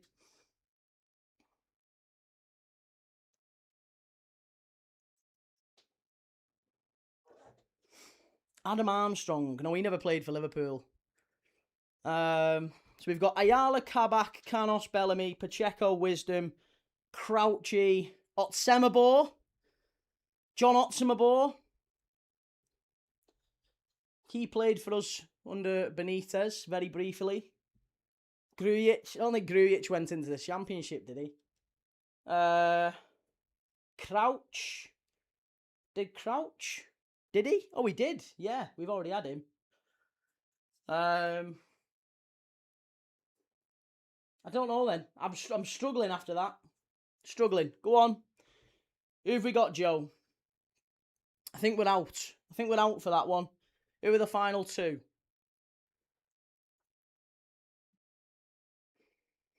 I've been saving a Liverpool themed one for a couple of days if you want one after this. Let's save that for the PSG game. I don't want too much Liverpool. It feels like we've been very Liverpool heavy on this live. I don't want people thinking it is a Liverpool fan channel. Even though I'm a Liverpool fan, it really isn't a Liverpool fan channel. We watch everyone and talk about everyone. I'm going to say Anelka because he signed for everyone. Can't say Anelka. No, I don't think Anelka played for Norwich. What's the halftime quiz? I've got a halftime quiz now, mate. I'm just waiting for Joe to tell the final answer. Donny and Muri says, on the day the Jota news broke, if you'd have said Liverpool would have a disappointing season and finish 5th or 6th, not a single fan would have cared. People are quick to forget. Mate, that is a very, very important point to make and a very valid point. One I've not really seen. Jan Molby. I wouldn't have said Jan Molby played for them, but there you go. Jan Molby. Jack Gower. Talk about everyone, only Arsenal, pal. Again, you can't have been here very often, Jack. I can only assume you're only here when Arsenal play. Jan Molby and Otsemabor. Well, there you go. Cheers for that, Jack. Sorry, cheers for that, Joe. Apologies, we were talking to Jack. Cheers, Joe. Right, so here's your halftime quiz. Given that both of these sides, I mean, Norwich kind of questionable, but Millwall and Norwich both going for promotion. Can you name for me the 35 Premier League, 35 teams, 35 clubs who have been promoted from the Championship to the Premier League since the year 2000? Since the year 2000, can you name me 35? There's only been 35 different clubs who have been promoted from the Championship to the Premier League since the millennium, since 2000. Belton Abbey, they've done it once. Bolton have done it once. Burnley, Norwich, West Ham, West Brom. Burnley, yes, Burnley have done it 5 times, believe it or not, since then. Norwich, of course, Norwich who we're watching here, they've also done it 5 times. Fulham, yes, Fulham have done it 3 times. Sunderland have done it 3 times. Brentford, yes, Brentford were promoted once. Sorry, I don't know why I'm saying anything else. I'm trying to look for the other ones. Blackpool, Leicester, Jesus, tonight. Blackpool once, Leicester 3 times. Leeds, Newcastle. Leeds have done it twice. Newcastle have done it twice. Fulham we've got, haven't we? Fulham 3 times. Luton have done it once. Sunderland we've got, yeah? Burnley, Fulham, Watford, Norwich. Watford 3 times. Burnley we've got, Fulham, Leeds United, Charlton. Yes, Charlton have done it once. Aston Villa once. Well done.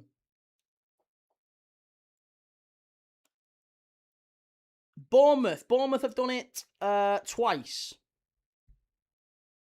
Huddersfield have done it once. Reading, yeah. Reading have done it twice. Swindon, not since 2000, mate. Barnsley, also not since 2000. It's only since the millennium. I tried to make it a little bit tighter because there's a lot of teams if you go back to the start of the Prem. Stoke, Middlesbrough. Yeah, Middlesbrough once. Middlesbrough have only been promoted to the Premier League once since the year 2000. Stoke once as well, only once. Wrexham haven't been in the Premier League. Cardiff twice. I was surprised by that. I thought Cardiff had only been up once, but no, they've been up and down a couple of times. Villa, Charlton, Forest, yes. Forest are there. Forest have done it once. Manchester City, believe it or not, have done it twice. Manchester City twice since the year 2000. Not Oxford. Sorry, Key, accidentally spamming. Don't let it happen again.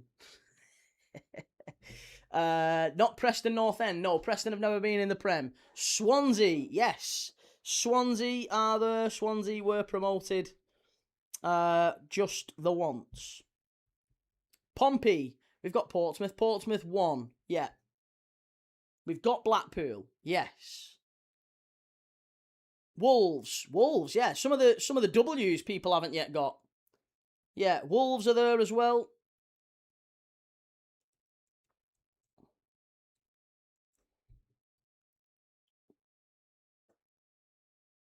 Crystal Palace, yeah, Crystal Palace were promoted twice. Not Wimbledon. Brighton is right, though. Brighton is right. Birmingham 3 times.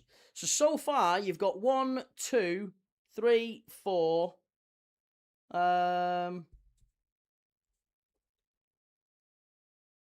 5, 6, 7. There's 7 left to get. And we're nearly kicking off for the second half. West Brom, Watford, Hull. West Brom is right. Watford is right. Hull is right. Yeah, Hull 3 times. Ipswich twice. Well done. There's still 1, 2, 3. There's still 4 left to get. There's 4 left to get. I'll give you the ones you've got. You've got Villa, Birmingham, Blackpool, Bolton, Brighton, Bournemouth, Burnley, Cardiff, Charlton, Palace, Fulham, Huddersfield, Hull, Ipswich, Leeds, Leicester, Luton, City, Borough, Newcastle, Forest, Norwich, Portsmouth, Reading, Sheffield United, Stoke, Sunderland, Watford, West Brom, West Ham, Southampton, Wolves, Swansea and Brentford. There's still a couple more left to get. QPR is right. Yeah. Right, we're off for the second half. I think that was maybe too big of a quiz, that one, really. Too big of a quiz. Newcastle we've got. Villa we've got. Wigan and Derby. Good shouts. There you go. I think we're nearly done there now.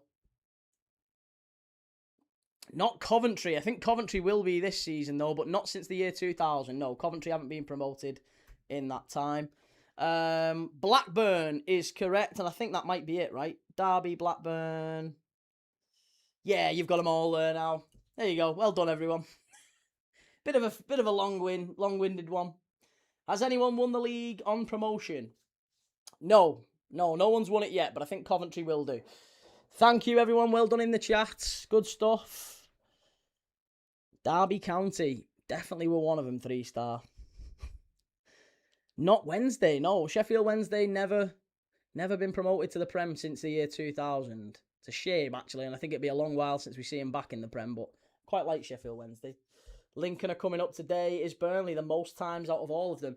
No, there's a few teams who've come up 5 times. West Brom, Norwich, and Burnley all 5 times.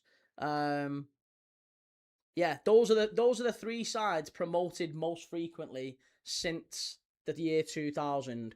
Burnley, West Brom, and Norwich. All 3 of those promoted 5 times. There's actually not that many that have been promoted just once, actually. How many have just been promoted once? 1, 2, 3, 4, 5, 6, 7, 8, 9, 10, 11, 12, 13, 14. 14 of them have been promoted just once. Oh, unlucky. Punched away. Millwall starting the second half. They're stronger. They've actually made a good fist of it. Quite sure Blackpool were in it. Yeah, Blackpool were. Eugene, so key is Arsenal going to bottle everything? No, I don't think they'll. But I think they'll still win the league. I don't think they'll win the Champions League, but they'll win the league. Is Shansiri the worst owner in the 92, in your opinion? He probably was. There's been a lot of bad owners, haven't there? I mean, I think, Blackburn fans would argue Venkis have been pretty bad. LJ guys, how you all doing? Told my father about Blackburn Rovers recently. He was surprised by their fall from grace. I told him about that whole debacle. Yeah, Blackburn. That was funny you mentioned Blackburn just as I was saying that. Yeah, Shantiri's been bad. There's been a lot of bad owners in the Football League. A lot of football supporters getting very excited about foreign ownership and, let's bring a load of foreign owners in who have loads of money, bottomless pits of money. And that, unfortunately, that has prompted a lot of owners to come in who've promised that, haven't they? They've promised that there will be huge swathes of money to make the club competitive. But actually, there's not. And it just ends up running the club into the ground. Reese, ours is 5 times only since 2009, so 5 times in 16 years. Well, there you go, even better. Yo-Yo Club, Reese. Yeah, Wiggins won, Joe. I am crew time. Miss Prime Blackburn, Gamps Pedersen, Santa Cruz, Jason Roberts. Do you remember poor Matt Jansen as well? I don't know if Matt Jansen ever played for either of these two, but Matt Jansen was a wonderful footballer. Playing for England as well. Actually got a call up for England. He was that good for Blackburn. I think that was under Mark Hughes as well. Got Blackburn into Europe. Millwall in down the right-hand side. He's offside. Yeah, Matt Jansen got into Europe, didn't he, with Blackburn? Got into the England squad. And unfortunately, he had a scooter accident? Never the same player after that. Ryan Nelson as well, yeah. Ryan Nelson. Big New Zealander, Ryan Nelson. Does Steve Gibson still own Borough? Must be the longest owner. He's definitely up there. Yeah, definitely up there. 3-star, I think Forest were the last team to win the top flight title in their first season after getting promoted. That's a fantastic fact. I'll remember that. I've never heard that before, but I'll remember it. Zeno, not here, says we are Millwall from the den. Julius, yes, love that, mate. Great to see you, Julius. Julius, member for 2 months of the Premier League Dad Starting 11. Really appreciate your support for the channel, Julius. Hello, month 2 of being a member now. Definitely worth it. Where do we finish? I'll take 11 points. And can I please do a quiz during Napoli AC Milan? Of course you can, Julius. Yes, of course you can. Where do Spurs finish? Let's throw that out to the chat. Where do Spurs finish? Spurs, for me, will stay up.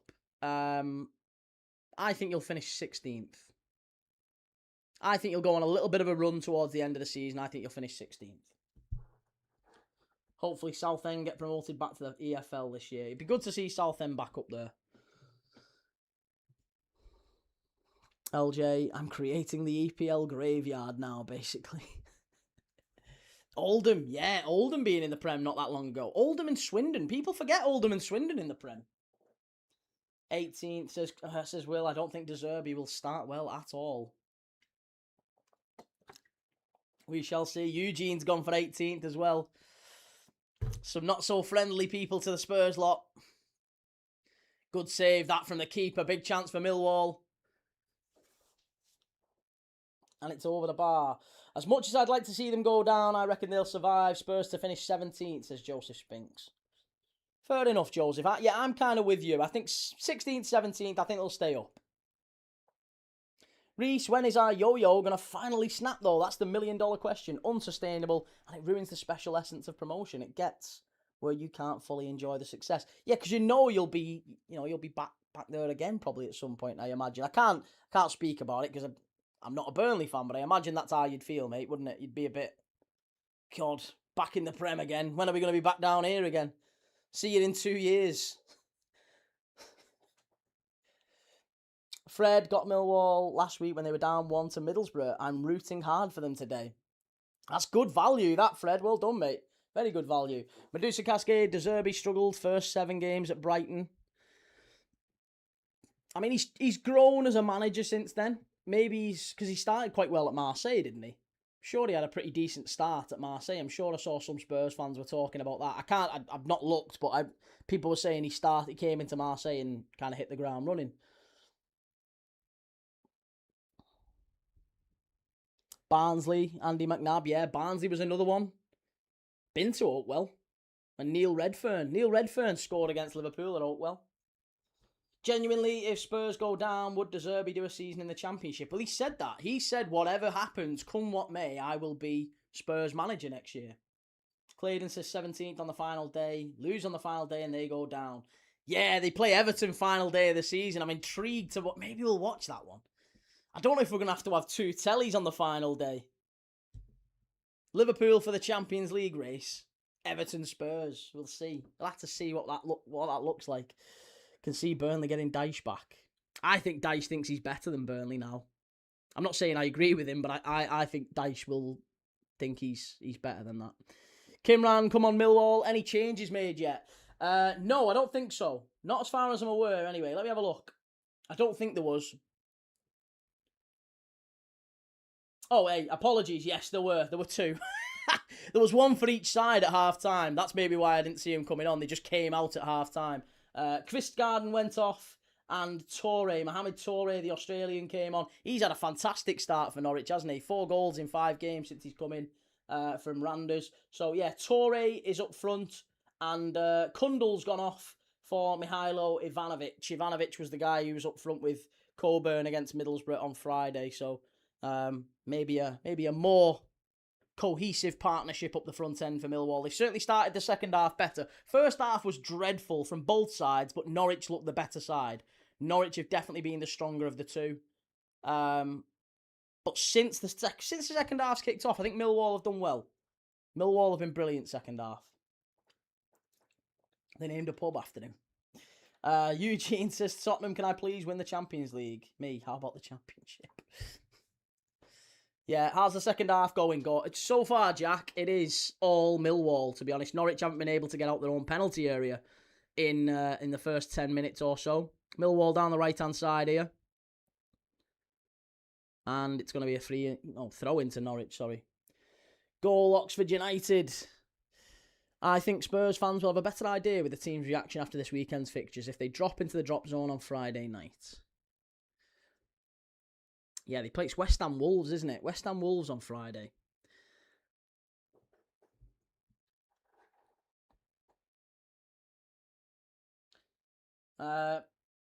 Negley's just looks like he's limping a little bit there for Millwall.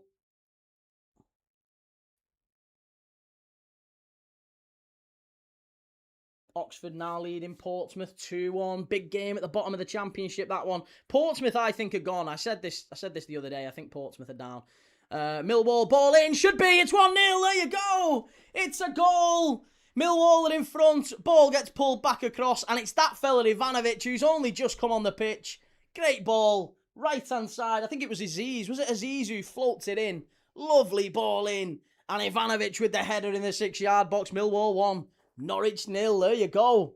Get in there. Fantastic start to the second half. I told you there'd be goals in this one. It was a drab first half, but there's still goals to be had. Is it Aziz who puts the ball in here? Oh, he's onside. There's nothing wrong with that. No, it's not Aziz. It's a good ball in. There's two of them queuing up for it, to be honest. Coburn and Ivanovic are in there. Coburn just misses it, and Ivanovic is behind him to tap it in. A really, really good goal, that. It was Denore, actually. It was Denore who put the ball in. You can see how I got confused. Denore and Aziz. You would never, ever be able to separate them, would you? Pick them apart in a lineup. Femi Aziz and Denore. Eugene says, I think Barcelona is winning the league after that Madrid shocking loss on Saturday. We're going to be watching Madrid on Friday. Real Madrid against Girona Friday night. I think that's going to be a really good game. Madrid have to win now, don't they? Have to win that one. To try and have some semblance of getting back in a title race. Obviously, they've still got to play Barcelona before the season's out. So they have to be perfect, I think, from here, Madrid, if they're going to have any chance.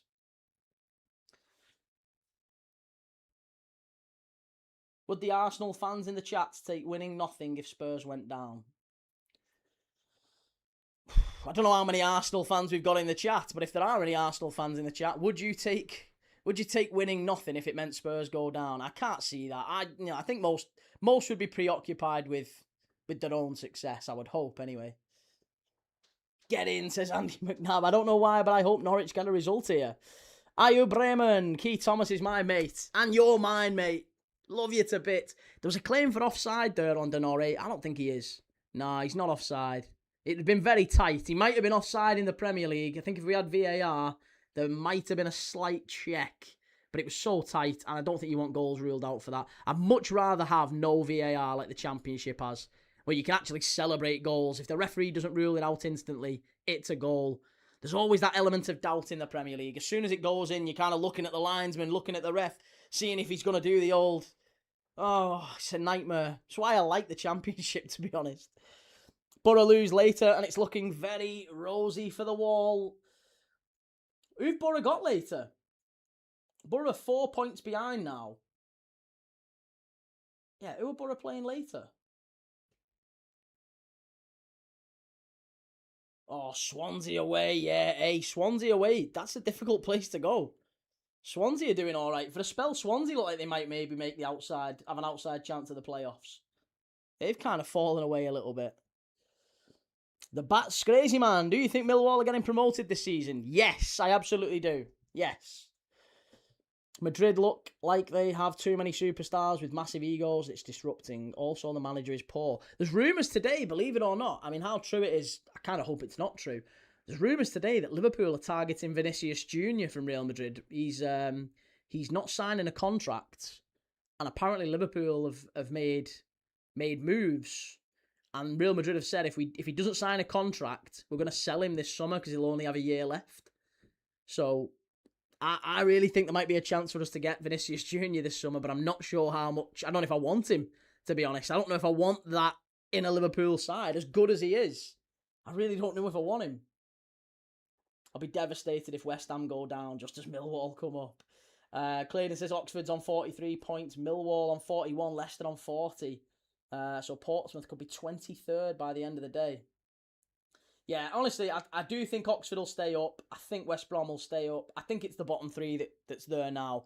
Leicester, Portsmouth, I think they both go down with Wednesday.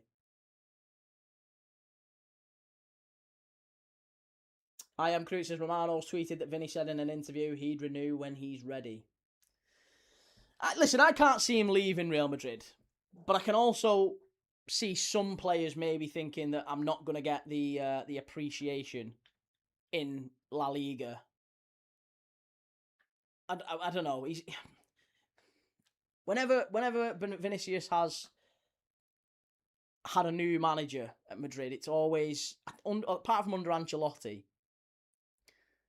I don't know if he's I don't know, mindset. He's a wonderful player. I just don't know if I'd want to invite that into Liverpool.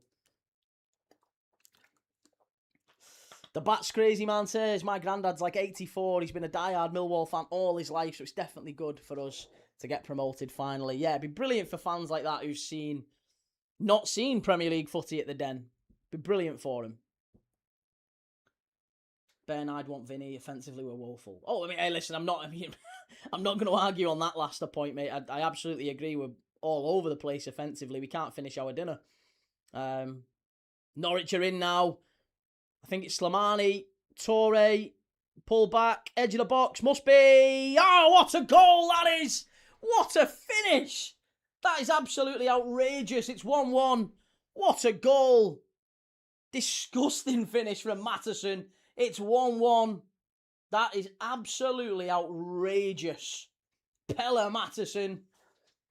Another player we watched, by the way. We watched Pelle Matheson. He was at Silkeborg. We've watched the Danish Superliga last year. He was absolutely fantastic for them. And I think this one's going to be a really, really important finish for this game now. Because I tell you what, 30 minutes to go. It could go either way. Really could go. I know that's like, this is Michael Owen talking. Could go either way, 1-1. But it's just so end-to-end second half. What a finish that is. Oh, he takes the net off. Edge of the box, rocket into the top corner. Just as we were talking about Millwall settling into life in the Premier League. Norwich, have a bit of that. Have a bit of that. Goodness me. Clement is doing God's work at Norwich. What a job he's doing. Yeah, Philippe Clement, after everything that happened at Rangers, showing what a top manager he is. Great finish, that. 3-3 key for Matheson. Yeah, I know. He's still a young player as well. Talented young player. Lots of talented young players coming in from the Danish Superliga. Torre, another one, by the way, isn't he? Torre, Kvistgarden. Torre, who's just come on, is another one from that part of the world. 4 goals in 5 for Norwich. Pompey 2-2. 10 men. Pompey back level with Oxford. That's a bad result for Oxford if they don't get the win there now. Did you see Madrid fans have created a website counting down until the expiry of Mbappe's contract? Have they? Why have they done that? I tell you what, I don't like. I feel like all football fans are turning into Madrid fans. The entitlement, it's horrible. The idea of Isak, Vinny, Wirtz and Elise, though, key. Imagine that on the days they click. I know, but to afford that attack, you'd have to have players like Kabak in defence. Like, you know, there's got to be an element of balance. We're not going to be able to do that. And honestly, I don't think Vinny's a player. Elise, yes. Vinny, no. No, Vinny's not a player I'd want at Liverpool. As good as he is, and I genuinely believe he's the best player in the world at this moment.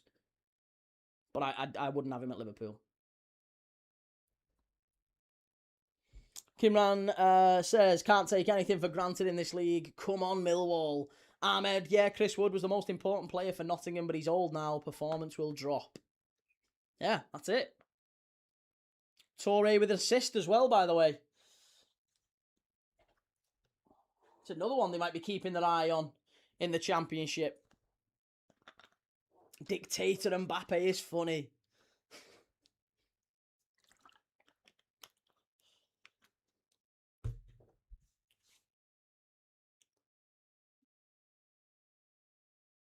Key, how happy were you to see Arsenal lose to Saints? Very happy, mate, yeah.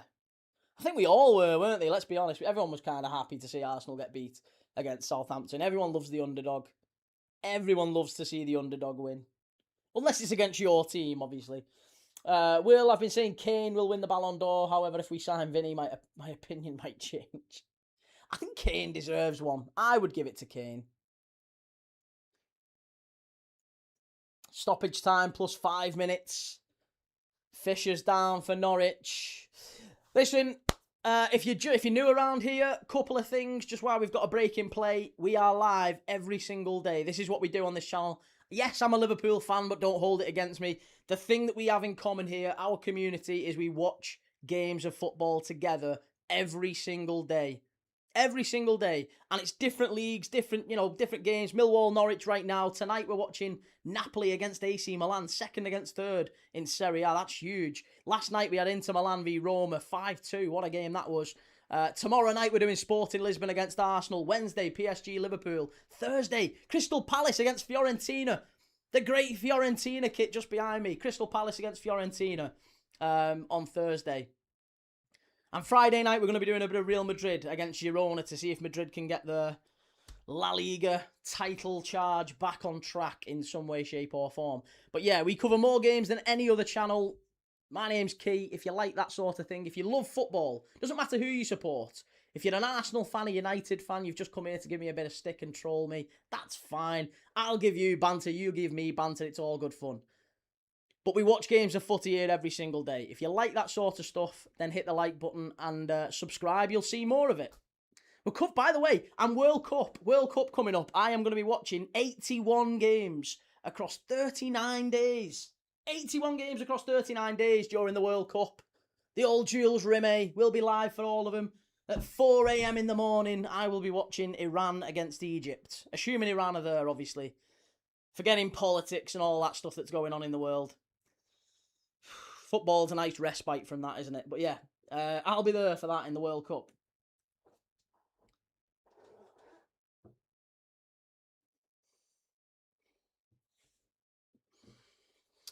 What are we saying? Sorry, Andy, Oxford are pressing the behind of Pompey. Keith says, watch the whole game. I always thought Southampton were the overall much better side. They were. Absolutely they were. Miles better. They battered Arsenal. Fully deserved it. They should have had a penalty. They had a couple of one-on-ones. They hit the bar.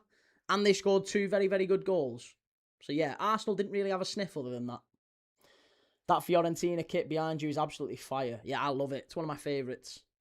Andy, Sporting v Arsenal tomorrow. A couple of changes. I think Slimani's just gone off for Norwich for Oscar Schwartau. Another young player from the Danish Superliga who's come in.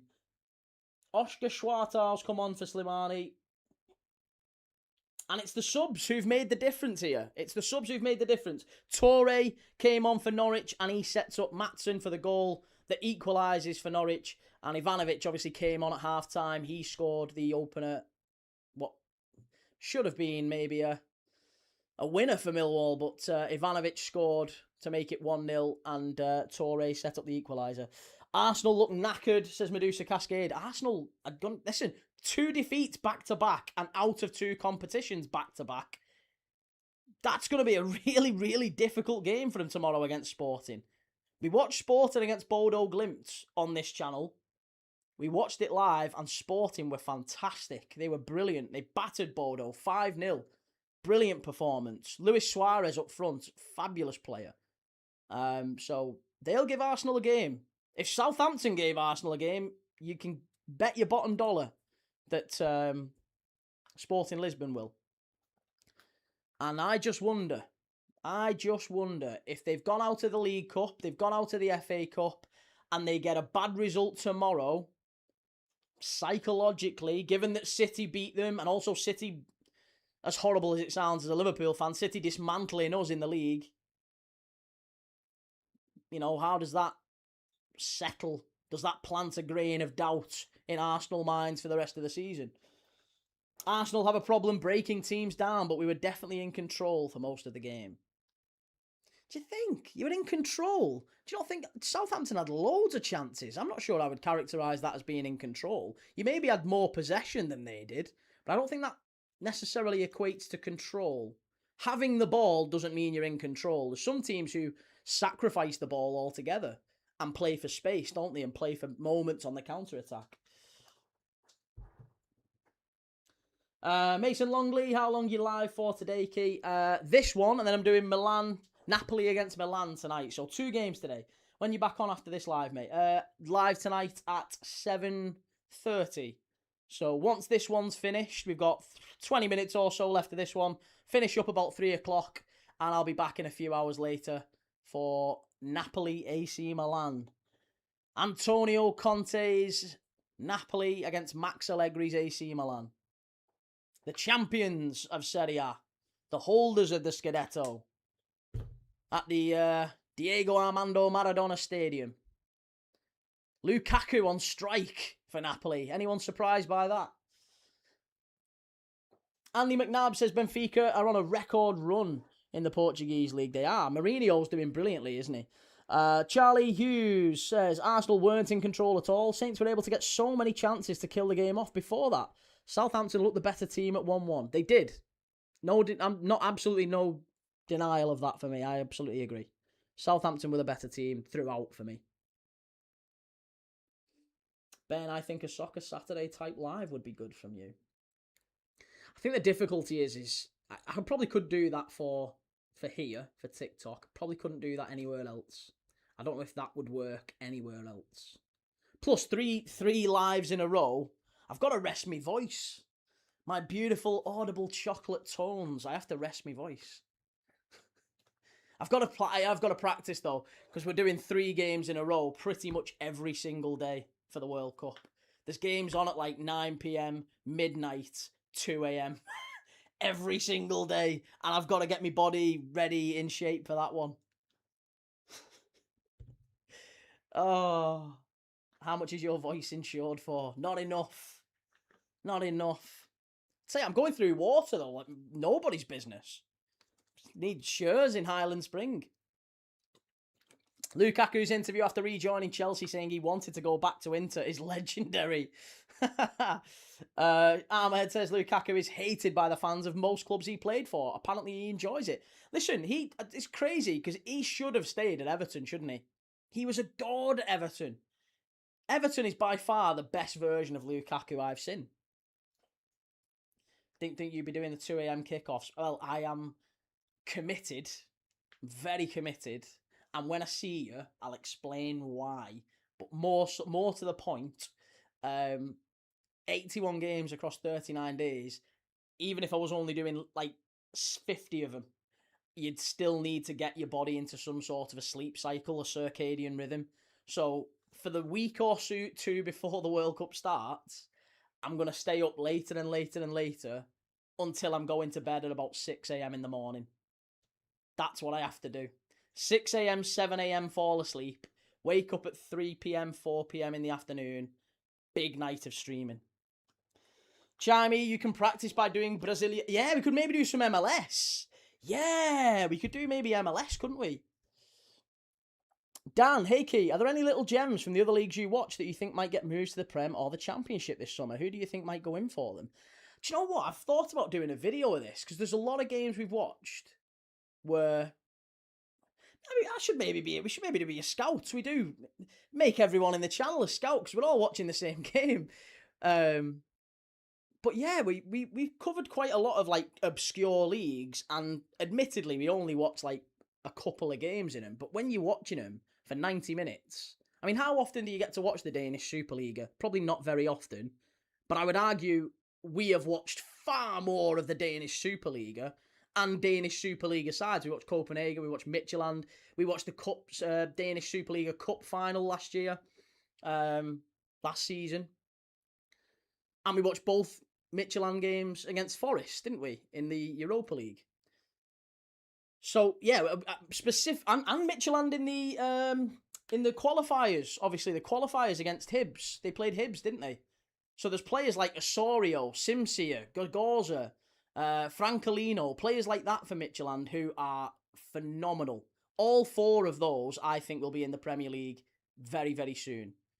If maybe they have a fall off, maybe they go to a Championship club or something, but I think clubs like Brentford would absolutely take a gamble on Gogorza, Simsia, Francolino. Gogorza,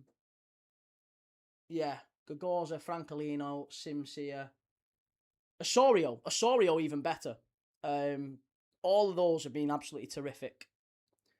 But there's a lot of different ones. A lot of different ones we've watched. It'd be difficult to really put it together on the fly, but I reckon I could do a video on it if I really thought about it and watched back some of the games where even people in the chat have been watching it and they've said, "Oh, he looks a decent player, Key." And then we've looked back and said, "Oh, he's only 21. He's playing like a 28-year-old here. He's dominating the game. He's only 21, and it's a bit of an obscure league. Maybe we'll see him in a couple of years somewhere else." Are you ready for the Champions League tomorrow? Yes, I am. Norwich on the counter-attack here. Big chance. Must finish it. Torre. Ball in. Must be. Oh, it's 2. It's 2.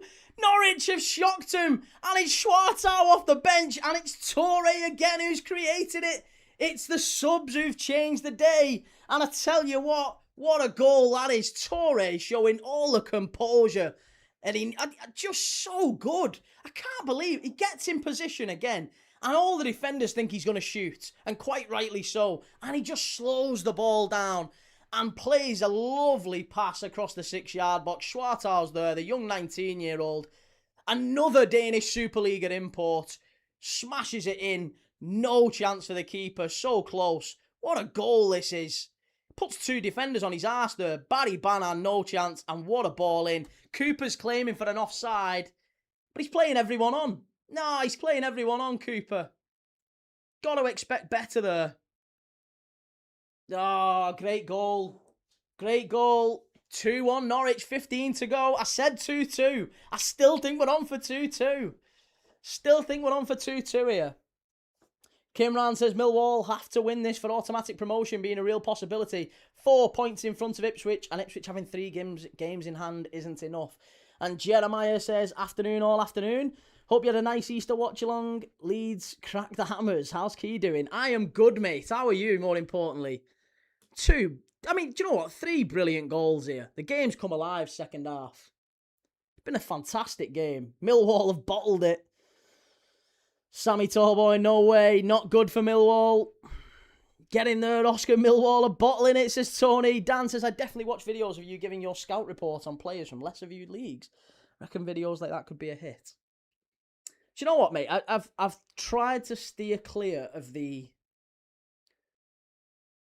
dry, analytical stuff. Not that I don't think we can do it, because I think we watch a lot of football, and I think I could put something together that would represent good value and people would watch. But I genuinely want the channel to be about the love of the game, right? And I want people to recognise that you watch games and sometimes you get it wrong, and it's okay. It's fine to watch a player and think, oh, I don't really rate him. He's a bit naff. And then all of a sudden, he has a fantastic breakout season. You go, Christ, I didn't think he had that in him. And vice versa. Sometimes you look at a player, think he's a wonder kid, and then he has a huge fall off, and you're like, yeah, thought he'd make it. And probably a few of those from Midtjylland are probably in that bracket. Francolino, Osorio, Gagorza, Simsia could all get big moves, could all be a bit naff. They could all end up at somewhere like Celtic and then kick on, like Van Dijk maybe. Or maybe somewhere like a Brentford, maybe even an Everton might take a chance.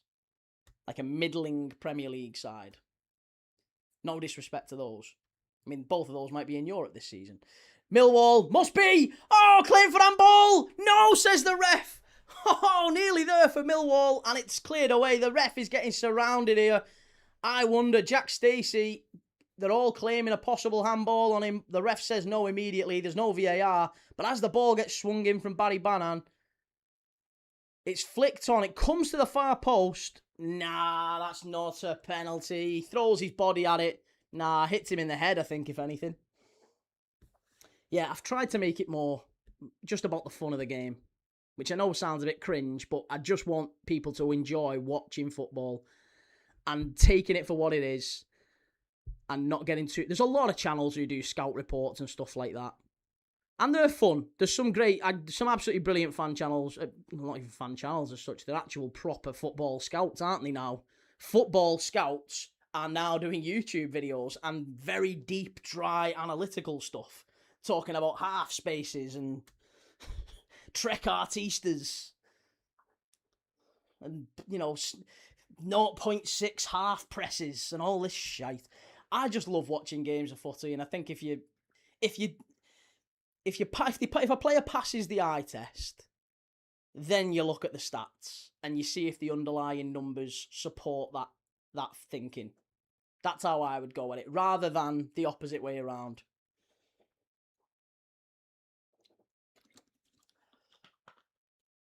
Additional time. There's still 10 minutes to go. You think Portsmouth are going down, but they are saying no, Key. Just got back from my walk. Good to see you, Ethan. Ever thought about watch-along for academy games?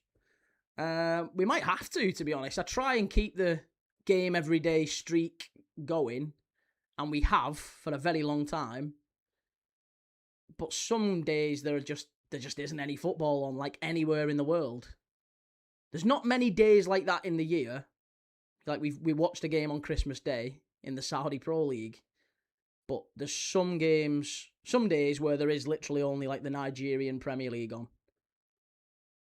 And if there's an appetite there to watch an academy game and it's on a day where maybe there's no other big games on, then yeah, I probably would watch an academy game.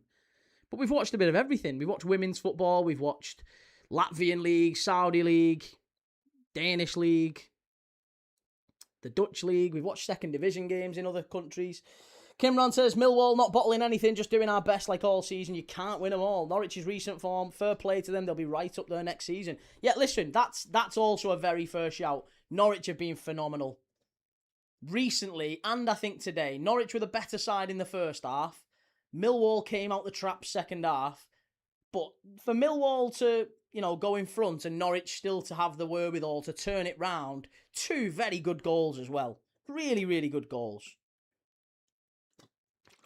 Luke says, one player I was right about was Ousmane Dembele. Saw him at Rennes. Said he's going to be one of the best in the world one day. Good lad. I always thought Ousmane Dembele was... I didn't think he was as good as he is. Put it that way.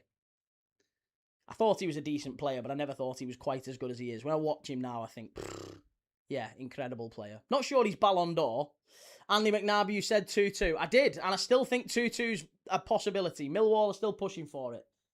Imagine if Millwall replaces Spurs.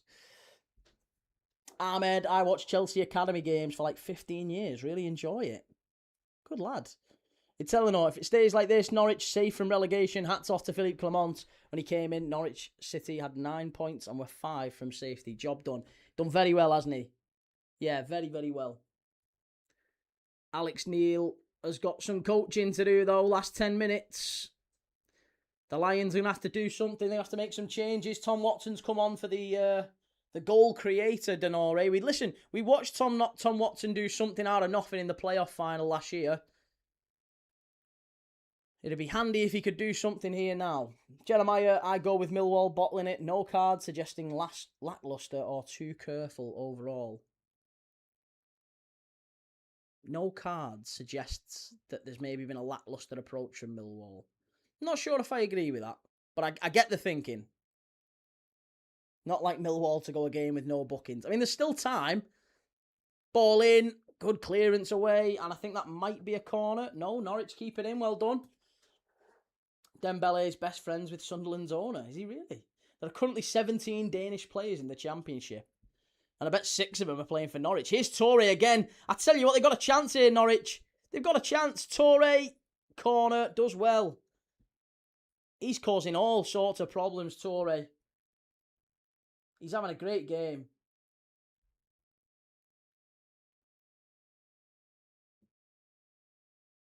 Two assists off the bench. And he very nearly sets it up for Ahmed on the other side. But yeah, sterling game. He's definitely one to watch, one to keep an eye on, I think. Toure. How much did they pay for him? Value for money. Mohamed Toure. 3 million quid. 3 million quid from Randers in the Danish Superliga. Who says you can't get value shopping in Denmark? Fabulous player. And Norwich still winning. Yes. Yeah, Norwich still 2-1 up. 5 plus added time to go. Luke Watts, when he was 17, he was scoring with both feet. Good player. Philippe Clement just having a word with the fourth official here. But still rallying his troops.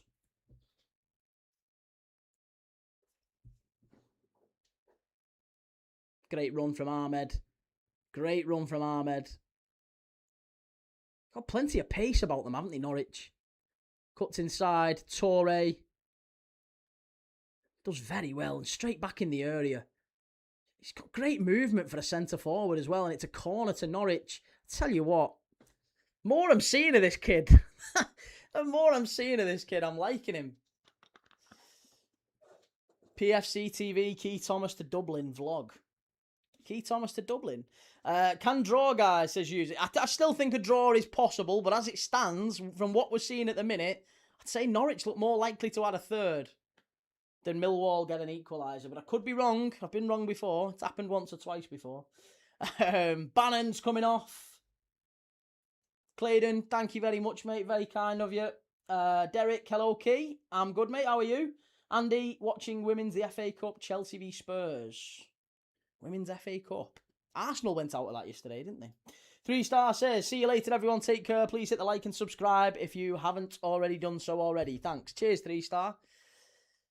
Yep, Brian has come off for Sturge. Or come on for Sturge, rather. Never like changes being made on a corner kick, do you? Managers always have a funny thing about that. Bannon's gone off for Mazu Sacco. Sturge off for Brian. They never like making changes, managers, on set pieces. You're never quite sure who you're picking up. Norwich put the corner in. Flipped on. Millwall half clear it, but it's back out to the corner taker. What a goal from Matson, eh? What a goal from Matson. Chance! Oh, nearly 3-1 Norwich. Keeper comes out and claims it. Patterson got it. Millwall to draw to come to the Premier League. And Bull says Norwich come back this season very good from a not-so-great start. They've been brilliant. Absolutely fabulous goal. Oh, Schwartall's just having a little word here. Referee gives a yellow card to each player. Schwartall's been booked. There you go. Millwall have finally got a booking. And I think it's Brian. Is it Brian who's just come on? Both players got a booking there just for a little shove. I really think there was much in that. Ball whipped in.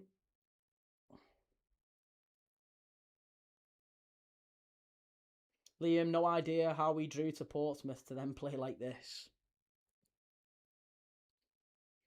Yeah, Oscar Schwartall was booked, and I think Brian, who's just come onto the pitch, was also booked for Millwall. Dan says, obviously it all depends on who they sign in the summer, but which teams do you reckon will have the best chance of staying up if they get promoted? I think Coventry should do okay. I think Wrexham, honestly, just purely based off the fact that they have got the owners they've got, will invest. Oh, it's a great run. But Torre, it's out muscled there. Ooh, I think Millwall, I think the player's gone down there. Who is it who's gone down?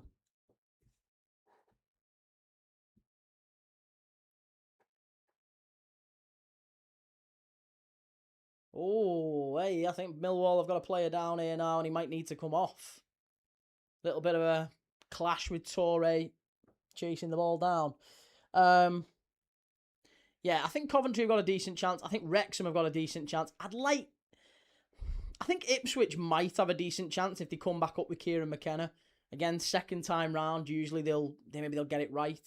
So yeah, I think Ipswich. To be honest, with Ipswich now having 3 games in hand on Millwall and only being 3 points behind them.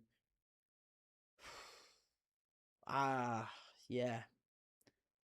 That Friday win for Millwall away at Borough is looking less and less important now. Because they needed something here. It was always going to be difficult, by the way. I'm not throwing shade at Millwall. Both teams have come into this in identical form. Both really, really good form. 5 wins, 1 draw, 1 defeat in the last 7 games for both of them. I thought Millwall would have the edge. I said 2-2 before the game. Still think there's a chance it finishes 2-2. But Norwich have been exceptional. Can Burnley and Wolves bounce back? Yeah, I mean, listen, we said this earlier. Burnley have been promoted 5 times since 2009. The odds are they will come back up, won't they? Borough smashing anyone is a funny statement. Who said Borough smashed anyone? Decent channel, mate. Subscribed. All this jealousy. Some saying like Millwall, Borough, and Ipswich all recently bottling it. Then one thing all Millwall players have is bottle. Yeah, listen. I think Millwall are in a really, really strong position still. I just think it might be the playoffs now. You needed a good result here. I think. A positive result here. Might just swing momentum back towards Ipswich. Maybe Borough. Who knows? I mean, listen, Matos is doing a good job at Swansea. I don't think Swansea away is I don't think Swansea away is an easy game for Borough. So it's every possibility they drop points there later on. 6 added minutes. 6 added minutes at the end of this one.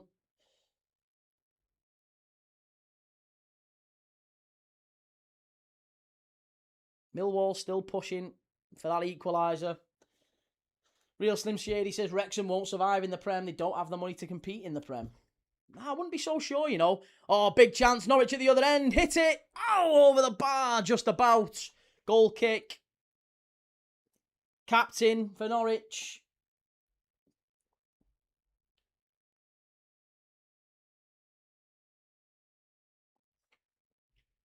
It's a good run again by Ahmed down the left-hand side. Plays it inside and McLean's there. Yeah, just probably looked a bit more closer than it was on the first glance, but it was quite comfortably over. Santas, come on the Jacks. Do Millwall this one favour, please.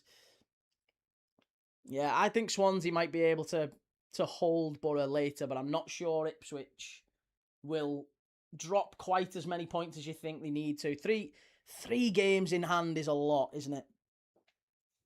Little Dancer, thank you for joining the Premier League Dad Matchday squad. Really appreciate the support. Thank you for joining. If you're now part of the Premier League Dad Members Club, by the way, you get exclusive members-only lives, which we do once a week. We do members-only lives where we do our predictions videos, and you can join in, and it's only for members. So if you want to join the Premier League Dad Members Club, please click join. You can do so. Obviously, no pressure, but if you don't, then even maybe just leave a like, maybe subscribe. We're live every single day, watching all manner of different leagues. We just love football on this channel.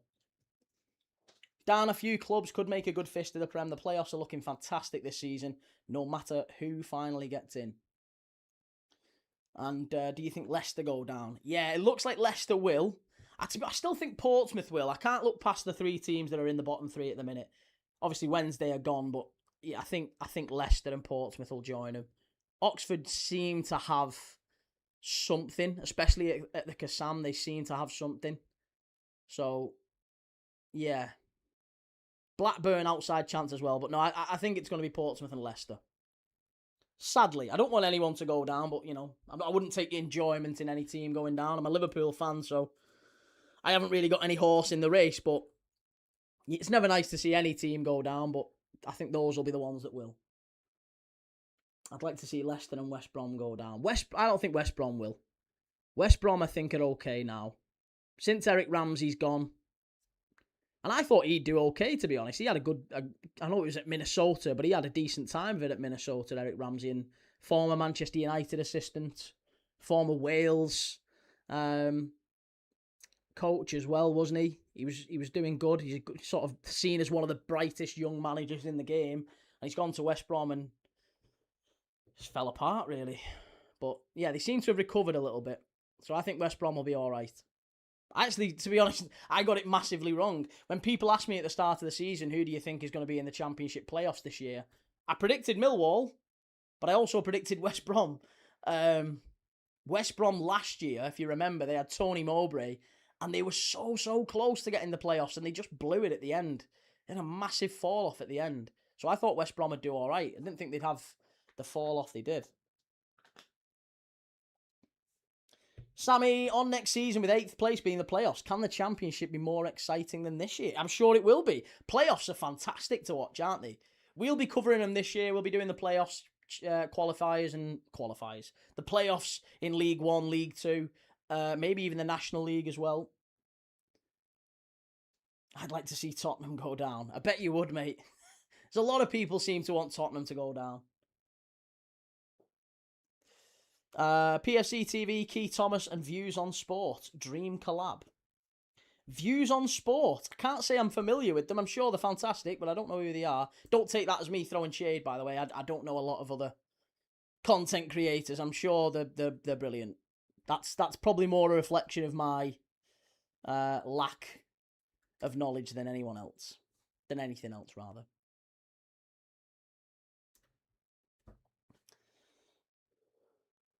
Ahmed says, Key, who are you rooting for tomorrow? Me, Bayern and Sporting. Sorry, Arsenal fans. Probably, I'd like to see Sporting beat Arsenal, I think. But that's not because I hate Arsenal. It's just because I like the underdog winning. I'd like to see Sporting win. And I think it'd make the second leg more interesting. So, yeah, I'm rooting for that. And I'm also rooting for Bayern against Real Madrid, yes. I'd like Bayern to win, and I'd like Sporting to win. Reese, don't forget, though, it's Wednesday, Leicester, so barring a miracle, you can add 3 points onto Leicester's tally. Surely, Portsmouth and Leicester still have to play each other too. Yeah, maybe. How do you think Blackburn will do? I think Blackburn will still be a championship club next year. Again, Blackburn weren't a million miles off the playoffs last year. It's full time here, though, at the Den. It's kind of fizzled out at the end. No real chances. I thought we might get maybe a chaotic end. Lots of chances for Millwall to pump the ball in the box. But it's finished 2-1 to Norwich. Couple of fantastic goals from Norwich to turn it round after being a goal down. What a game. Really enjoyable game, that one. Yeah, really, really enjoyable game. Listen, couple of things I will say. We'll keep reading the chat. I'm not going straight away, but a couple of things I will just say. We are live tonight for Napoli against AC Milan in Serie A. So if you want to watch along, couple of things I'd ask. Hit like, hit subscribe, and you'll see more of me popping up in your timeline. And I really, even if you've not done that, I appreciate you being in the chat anyway and sharing, commenting, talking about the game. That's what it's about. Dan says if Leicester go down, they could be in serious trouble as they haven't been able to shift a lot of their heavy earners in the Championship. Might have to be a fire sale in the summer. I'm sure there will be. Alf says Views is a very chill guy. I like watching his streams. He's just chill. No screaming, shouting, or any of that nonsense. So nonsense as in what I do. Then I do a fair bit of shouting and screaming. Kimran, thanks for all that. I will be back. Forza Milan. Good lad, Kimran. Cheers, mate. Appreciate that. Luke says they're not chill. Mods timed me out for no reason. But to be honest, we've got cool mods here. Everyone's pretty relaxed here. I always say mods have been in the chat for a long, long time, and my approach is you can say what you want. I'm not bothered. Like, as long as you're not veering into, like, homophobia, racism, any of that sort of isms or phobias or whatever. As long as you're not being a divvy and you're not having a pop at people or spamming. They're the only two things. They're the only things that'll get you, like, muted and blocked. And it's spamming because you're basically just saying to everyone in the chat, my comment is more important than yours. So it's annoying everyone else, really. It doesn't annoy me. And then you've got people having a pop at other people in the chat or saying things that are a bit not very nice. I'm not bothered what you say to me. Christ, people have come in and called me all sorts. It's water off a duck's back. But you can stay for me in the chat if you like that. I don't mind. Banter's all fun. You know what I mean, Kate. I do. Yes, I do. Millwall have bottled it, says CCFC. Wow, is that the real World Cup? It is. It's the very real World Cup. See you tonight, Ethan. I'll see you tomorrow. See you tonight. Sorry, not see you tomorrow. I'll see you tonight. What are we saying? John Wilson, whereabouts in Liverpool are you? I am just outside Liverpool, actually. Just outside. I was born 20 minutes from Anfield. Sarky arse. Mel says, the pleasure I take in seeing Liverpool bordering on a crisis is beyond words. Good times. Well, you want to get out more, Mel. I want to get out more. Life's far more important. You should be getting more pleasure from other things in life than seeing Liverpool in a crisis. 5th place in the quarter-final of the Champions League. It's not a bad place to be. If that's a crisis, it ain't a bad place to be. Current Premier League champions, 5th place, quarter-final of the Champions League. Crisis. There you go. Right, I will be back tonight. I'll be back tonight for Napoli against AC Milan. Thank you, everyone in the chat. Really appreciate you. Lots of love. If you haven't already, hit like, hit subscribe. I'll see you all in a couple of hours' time. Take it easy. Ta-da.